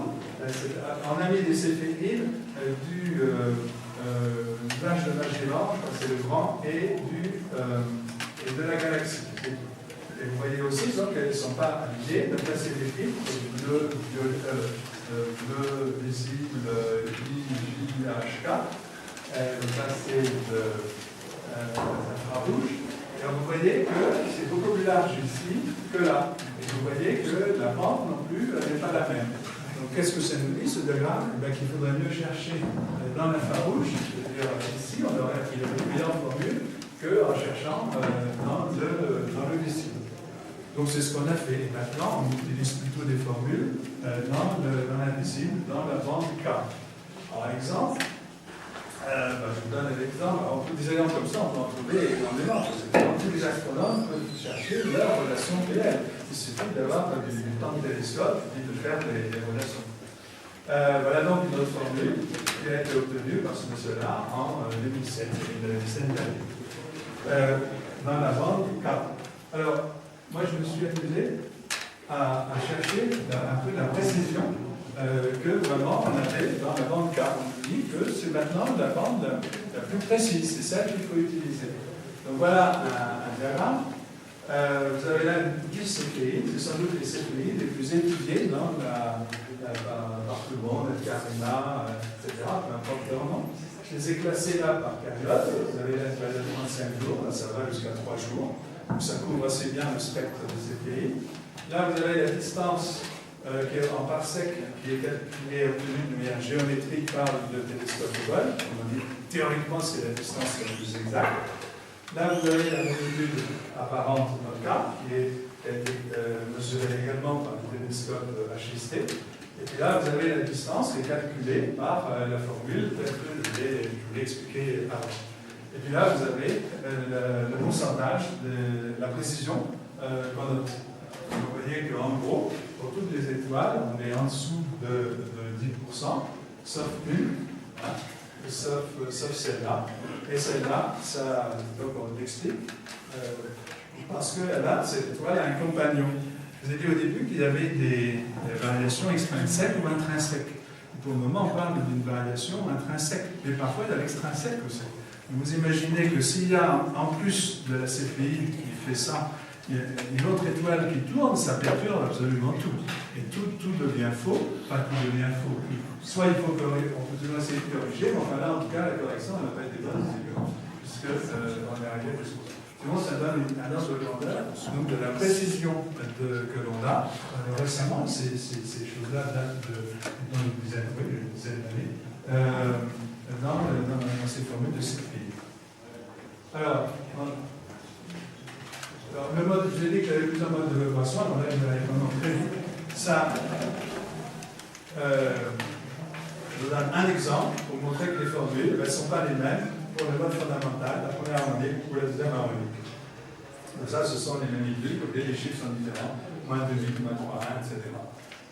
Mais ça, c'est un petit peu normal. Mais ça veut dire que si on fait la courbe, il ne faut pas se tromper. Il faut bien prendre soit que toutes les CPI sont une mode fondamentale ou première harmonique. Sinon, on ne fait absolument n'importe quoi. Et c'est quand même pas évident toujours de distinguer les différents modes. Bon.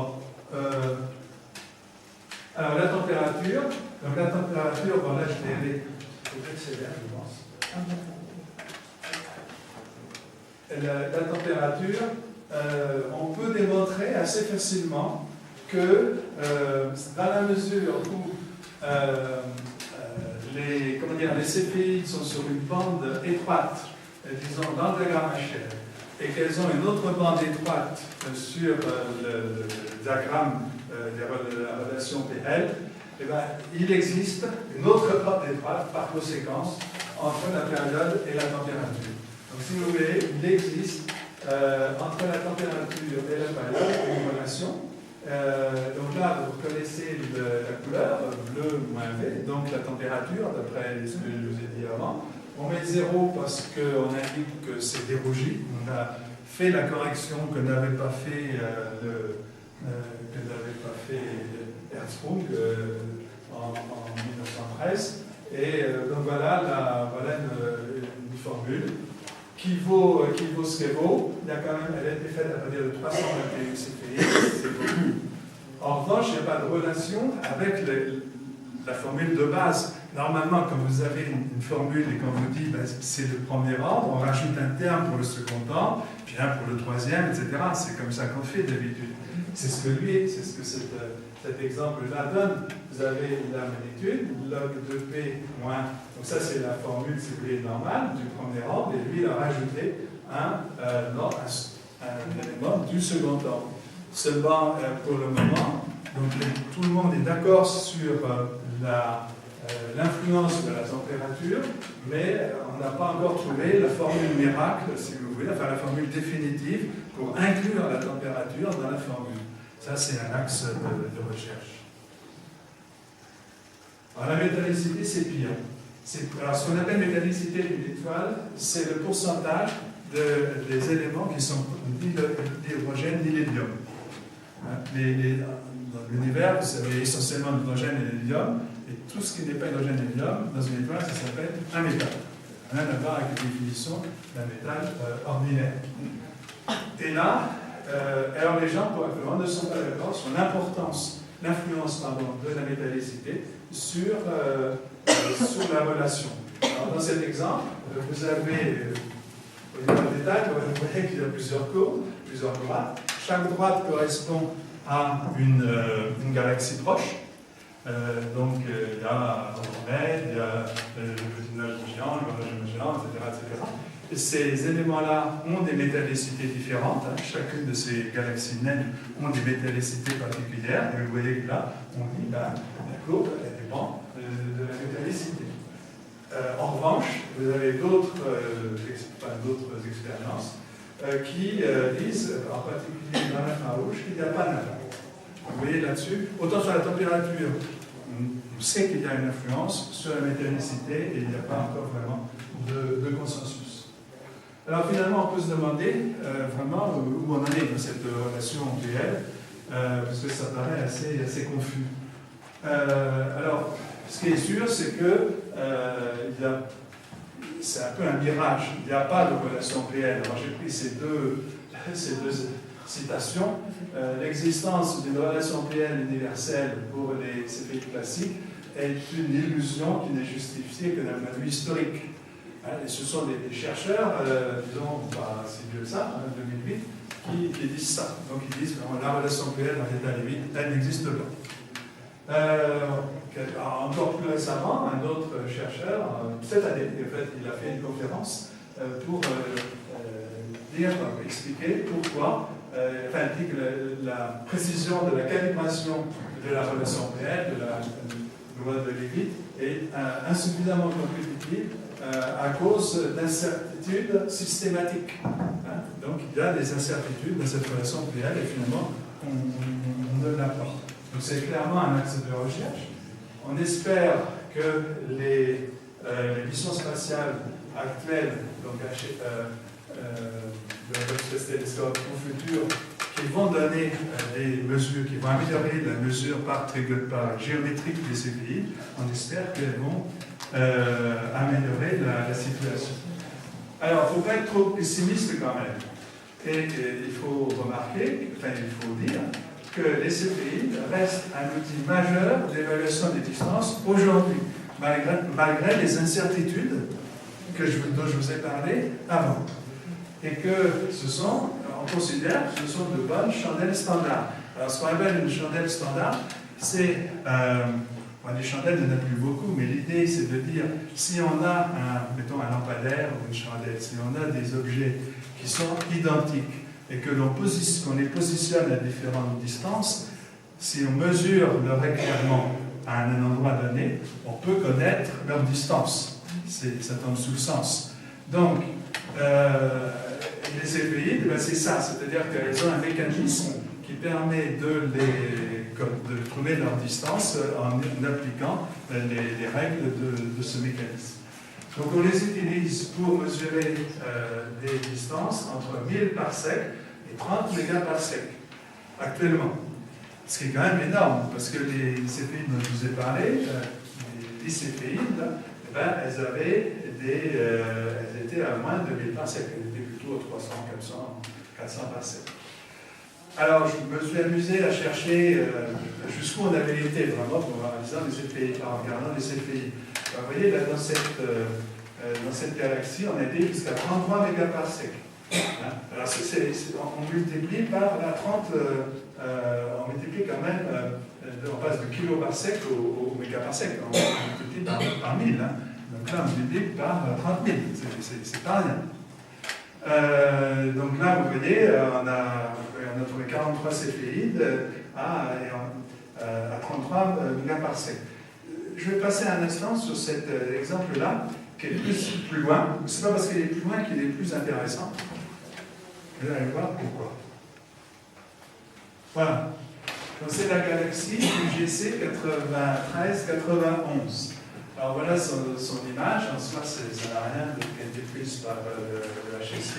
Ça n'a rien d'exceptionnel. Chaque petit point rouge, c'est une céphéide. Il y en a à peu près une cinquantaine. Et on a appliqué donc la formule de Leavitt, si vous voulez, pour trouver la distance. Et on a trouvé comme ça 36,81 parsec. Ce qui est intéressant dans cette image, c'est la petite flèche bleue. Alors, qu'est-ce que c'est que cette petite flèche bleue? C'est une supernova de type 1A. Alors, vous savez ce que c'est qu'une supernova? C'est une étoile qui explose, en gros, et qui brille considérablement, très rapidement, et après sa luminosité, disons, décroît en quelques semaines, quelques mois. Bon, très bien. Il y a plusieurs types de supernova. Il y en a une particulière qu'on appelle la supernova 1A, qui correspond à l'explosion d'un type d'étoile, la naine blanche, lorsque l'étoile atteint la limite de 1,4 masse solaire. Donc, vous savez que les étoiles peuvent être en multiples. Dans ce cas-là, vous avez une étoile, puis par exemple une autre qui tourne. Il peut arriver que l'étoile qui tourne est tellement près qu'elle perde de sa matière, et que ce soit l'étoile du milieu qui l'absorbe. Et dans ce cas-là, l'étoile, donc sa masse peut augmenter.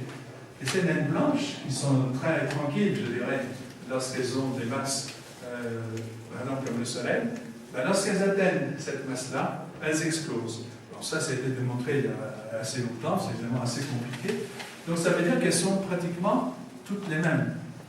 Hein? Et donc elles peuvent jouer le rôle de chandelles standards. Leur luminosité, si vous voulez, absolue, est pratiquement identique. Du moins, elles sont peu variables. Là d'ailleurs, vous voyez que l'étoile, l'explosion de cette SN1A, elle s'appelle 2003-DU, elle est observée en 2003. Elle est plus lumineuse que la galaxie entière. Et c'est extrêmement violent. Et donc, lorsque dans une galaxie comme ça, vous avez les deux types de phénomènes, c'est-à-dire vous avez les céphéides et la supernova, et bien vous pouvez étalonner l'échelle des supernovas. Puisque vous connaissez la distance de la supernova, si vous trouvez une autre supernova, vous allez pouvoir calculer, si vous dites toutes les supernovas sont les mêmes, vous allez pouvoir trouver également cette distance.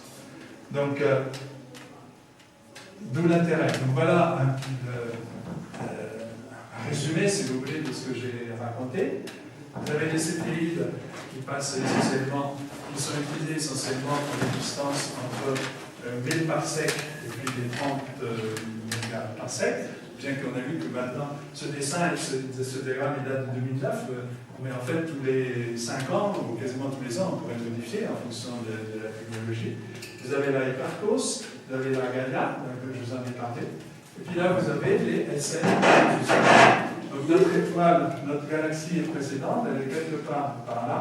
Donc on connaît cette distance grâce aux céphéides, mais les supernovas sont visibles beaucoup plus loin que les céphéides. Donc elles vont pouvoir, nous permettre de connaître les distances plus loin que les céphéides, parce qu'elles sont plus visibles. Et c'est un petit peu le principe, en fait, de toute la, de la philosophie pour mesurer les distances très lointaines dans l'univers. C'est un exemple. Alors, pour terminer, je pense que je peux terminer assez rapidement maintenant.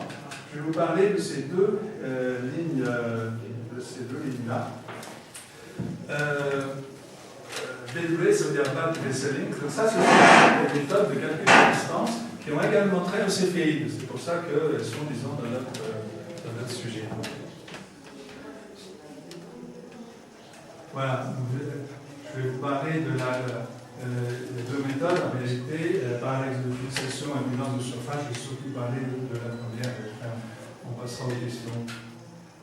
Alors, la relation PL, donc, on a vu, la relation PL de luminosité, ça permet d'évaluer la distance des céphéides à partir de sa période et de sa magnitude apparente. Vous avez ces deux données-là, vous mesurez, et vous trouvez la distance. Donc la méthode dont je vais vous parler maintenant, une méthode qui a été imaginée il y a assez longtemps, est une méthode alternative. Ce qu'on mesure, c'est les variations de rayon et les variations de magnitude au cours d'une pulsation. On ne s'occupe pas du tout de la période.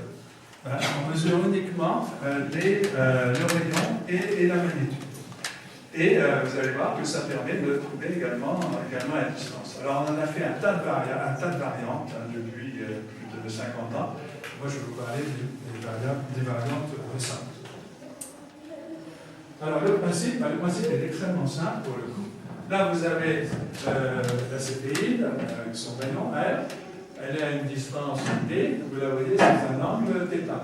Un petit calcul de géométrie vous dit que la distance c'est 2 fois le rayon sur l'angle θ.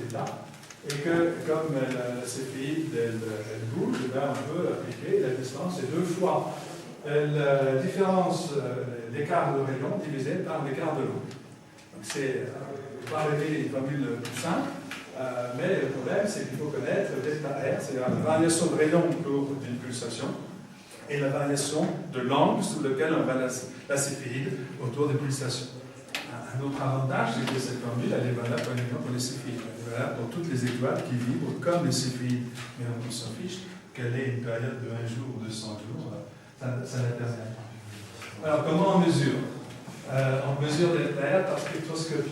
Alors, je vais vous dire très rapidement ce que c'est que la spectroscopie et comment on y arrive. Oui, ce qu'il faut dire en priorité, c'est qu'il est difficile de mesurer les distances dans l'espace, mais il est beaucoup plus facile de mesurer les vitesses. Et là, on mesure les vitesses, et à partir des mesures de vitesse, on trouve les distances. Si dans votre voiture, on vous donne la vitesse toutes les secondes, lorsque vous allez d'un endroit à un autre, vous pouvez calculer la distance que vous allez parcourir. D'accord. Mais là, c'est pareil, sauf qu'on mesure la vitesse à laquelle la céphéide grossit, si vous voulez, sur les bras. Et on va trouver en fine la différence de rayon. C'est la même chose, c'est pour les voitures. Alors, comment on mesure l'angle d'état? La mesure directe avec les télescopes, même les plus gros, ne marche pas, parce que les variations sont trop faibles. Donc, il faut utiliser une méthode un peu particulière, que je vous en dirai un mot, c'est l'interférométrie à longue base. Et si vous avez ça, ben là, ce astronome, il vous a même donné la formule, la distance est égale à tant de fois la variation du rayon divisée par l'angle, la variation d'angle en micro-arc seconde. Peu importe la formule. Alors, comment on mesure une vitesse comment on mesure la vitesse d'une étoile, qui s'éloigne de vous, qui se rapproche de vous, d'une galaxie, quelque chose comme ça. On utilise ce qu'on appelle l'effet Doppler. Donc là, si vous avez une source, par exemple, qui émet du vert, si vous ne bougez pas par rapport à la source, vous voyez du vert. Vous voyez la même couleur. Si la source se déplace dans ce sens-là, qu'est-ce qui se passe? Si vous regardez ici, vous ne voyez pas la couleur en fait, de la source, à cause de la vitesse. Donc si la source s'éloigne de vous, vous allez voir du rouge, et si elle se rapproche de vous, vous allez voir du bleu. Bon, je ne vais pas vous dire pourquoi c'est comme ça, mais disons que c'est très simple de trouver la vitesse, d'appliquer cette formule, la vitesse. Le rapport de la vitesse de la source à la vitesse de la lumière, c'est égal à l'écart entre la longueur d'onde reçue sur la longueur d'onde émise divisé par la longueur d'onde émise. Donc vous voyez, alors maintenant comment on fait? Donc nous, ce qu'on veut, c'est élevé. Ça, c'est une constante, c'est la vitesse de la lumière dans le vide. Comment on fait? Comment on trouve l'état lambda? Comment on trouve que votre spectre s'est déplacé de temps d'Armstrong?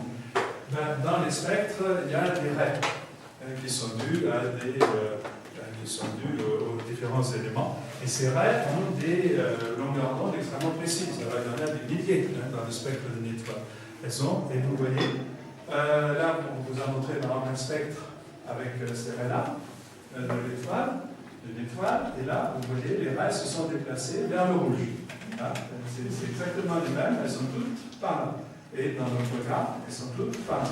Donc il suffit de mesurer, donc vous avez un spectre, vous mesurez de combien les raies se sont déplacées, Et à partir de là, ça vous donne le delta lambda, à partir de là, vous pouvez trouver la vitesse. C'est une méthode qu'on connaît depuis un siècle. Il y a un siècle, on avait déjà des résultats intéressants là-dessus.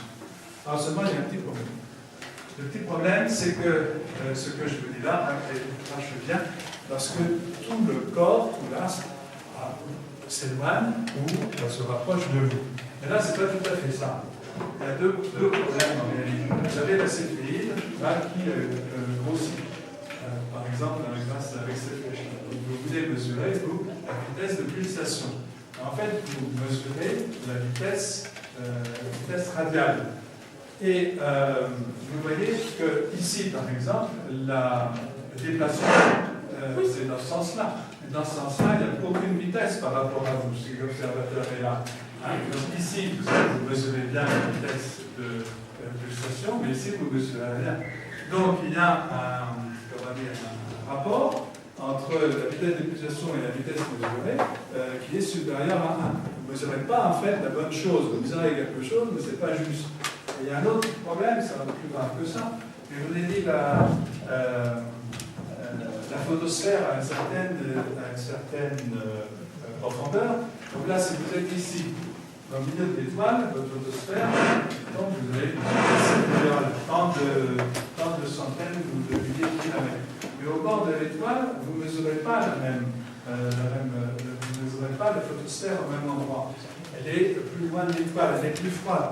Donc en fait, vous mesurez plusieurs spectres. Donc ce que je vous ai raconté avant, ça marche bien pour une étoile qui se déplace ou qui se rapproche de vous, mais ça ne marche pas tout à fait bien pour ça. Et en fait, il y a donc un paramètre qu'on ne peut pas mesurer, qu'on peut calculer, mais ce sont des calculs compliqués, parce qu'il faut connaître l'atmosphère de l'étoile, donc c'est pas très simple, et donc c'est une source d'incertitude. Alors maintenant, il faut qu'on mesure l'angle. Alors là, c'est par interférométrie. Alors ce petit dessin-là, il vous rappelle ce que c'est que comment on obtient des interférences à partir de sources lumineuses. Vous avez une source lumineuse ici. Vous avez là une plaque, deux trous qui sont proches l'un de l'autre. Et là, il y a une autre plaque sur laquelle vous recevez l'image. Qu'est-ce que vous obtenez? Vous obtenez ça, vous obtenez des franges. Bon, c'est une expérience classique qu'on fait au collège ou au lycée, qui montre la nature ondulatoire de la lumière. Alors imaginez maintenant que la source, ce soit l'étoile, et que les trous, ce soit deux télescopes. Ben, vous allez avoir des franges aussi, sous certaines conditions. Alors, voilà un autre dessin qui explique un petit peu la chose. Vous avez là donc l'étoile, vous avez vos deux télescopes, ils reçoivent la lumière, vous recevez les faisceaux ici, celui-là de gauche ici, celui de droite ici, et puis là, vous les fusionnez, vous devez avoir des franges. À une condition, il faut que les trajets aient la même longueur. Donc il faut modifier, ici c'est plus court que là. Donc il faut rajouter de la longueur. Mais si c'est le cas, là vous avez des franges. Quand vous dites des franges, ça ne donne pas vraiment des angles. Mais ce qu'il faut voir, c'est que ces franges disparaissent au moment où vous avez résolu l'étoile. C'est-à-dire au moment où ce qui est reçu par les télescopes, ça ne vient pas d'une seule source, mais de plusieurs sources. Donc c'est résumé par ce petit dessin. Vous avez des franges parce que les deux télescopes sont proches, puis vous les éloignez, les franges sont de plus en plus floues. Et à un moment donné, pof, elles disparaissent. Et quand elles disparaissent, c'est qu'en appliquant simplement cette formule-là, vous baissez la distance entre les télescopes, vous avez l'angle θ. Et ça, c'est une découverte qui est ancienne, mais qui est appliquée depuis relativement peu de temps. Quand je veux dire, peut-être une dizaine ou une quinzaine d'années. Alors, ça nécessite des installations très précises, c'est très difficile à faire. Il y a une dizaine d'observatoires qui ont ça dans le monde. dont l'Observatoire du Chili de l'ESO, ça c'est un observatoire européen. Vous voyez là 4 grands télescopes, c'est des télescopes de 10 mètres de diamètre. Et puis là, vous voyez 4 petits télescopes, des télescopes de 1,80 m de diamètre. Ils sont tout petits, ils font quand même 1,80 m de diamètre. Et vous faites des franges en utilisant des paires de télescopes, et là il y a des rails, et donc vous faites varier la distance V comme ça. Alors, quelle précision on obtient? On obtient, pour mesurer l'angle, ce qu'on appelle le masque milli-arc-seconde. Et pour vous donner une idée de ce que c'est qu'un milli-arc-seconde, c'est une pièce de 1 euro à 4000 km. Ou bien un homme sur la Lune. C'est à peu près le même angle. Donc vous voyez, ça obtient des précisions assez extraordinaires grâce à cette technique. Alors justement, là j'ai fait rapidement, là je vous montre un peu le résultat des deux techniques que je viens de vous expliquer. Donc là c'est pour la vitesse radiale. Donc là on retrouve notre fameuse courbe qu'on a vue au début. Vous voyez, les points sont quand même remarquablement alignés. Et puis là c'est l'angle. Il y a des incertitudes relativement importantes, hein, mais finalement la courbe est quand même assez longue. Alors, par curiosité, on peut se poser la question. Écoutez, je crois que je vais faire de temps. Là, on est à 1h03. Je vais passer sur la deuxième méthode parce qu'en fait, c'est un petit peu plus compliqué. Puis le résultat n'est pas très différent. Donc, écoutez, je vais vous passer rapidement à la. Donc ça, ces nouvelles méthodes sont des méthodes récentes, qui sont très précises, qui ont cependant des limitations. La limitation, c'est le fameux coefficient de projection dont je vous ai parlé au début. Très difficile à résoudre. Il y a quelques pourcents de précision qui se perdent là-dedans. Ça c'est un autre problème. Certaines céphéides sont entourées d'une enveloppe circumstellaire. Alors au début, on a cru que c'était assez exceptionnel. Une enveloppe circumstellaire, ça veut dire qu'il y a un nuage un nuage autour de la céphéide qui n'est pas la céphéide. Vous voyez bien que ça pose tout, parce que ça veut dire que lorsqu'on vise, croit viser la céphéide, on vise peut-être le nuage. Alors au début, on croyait que c'était que sur quelques céphéides, et puis maintenant on se demande si ce n'est pas sur toutes les céphéides. Donc c'est une autre source d'incertitude. L'absorption et le rougissement, ça je vous en ai parlé, il faut le résoudre. Il y a des méthodes pour le résoudre, mais c'est encore une source d'incertitude.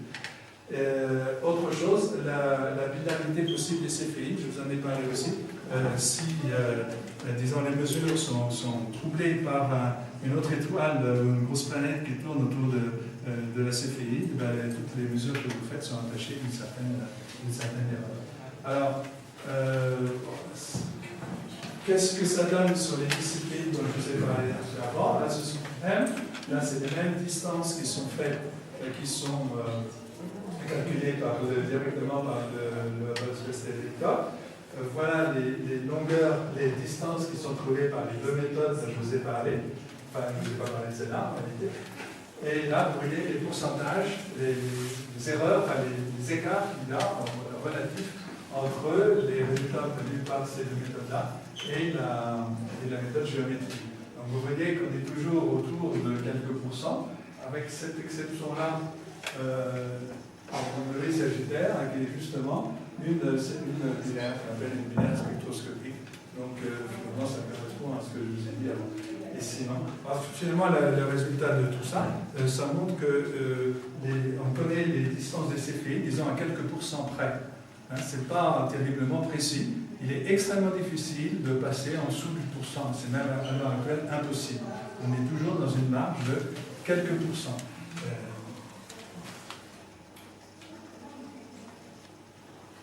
Voilà. Alors, en conclusion, j'espère que je vous ai, je ne sais pas si je vous ai peut-être beaucoup fait je ne sais pas, mais qu'est-ce qu'il faut retenir de tout ça? D'abord, les céphéides sont vraiment des chandelles standards, c'est ça vraiment ce qui fait leur intérêt.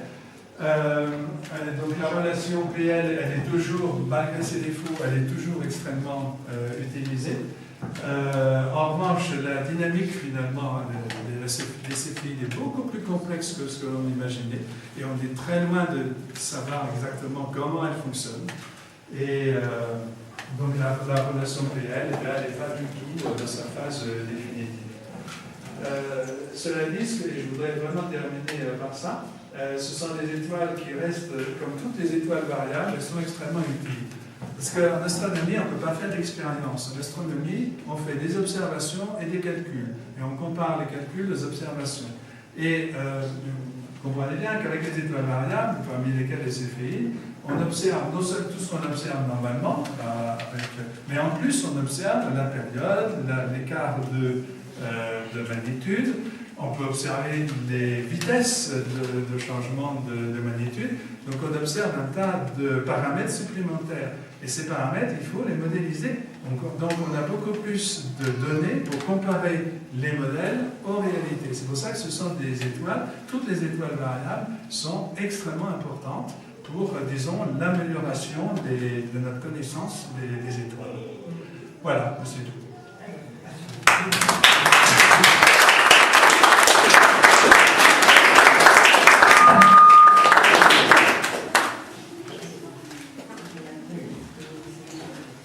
Voilà, alors là, écoutez, je ne sais pas, il faut quand même que je dise ce que c'est. Ce sont les nuages de Magellan.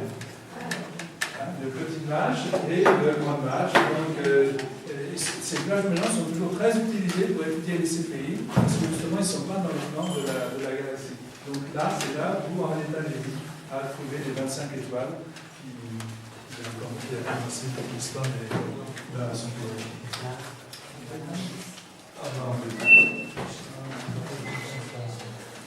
je ne sais pas si vous avez des questions ou si vous voulez passer tout de suite à l'observation. Le temps de ranger, puis je ne sais pas où on en est de la couverture nuageuse. Nos observateurs des nuages vont nous dire. Les conditions ne sont pas excellentes.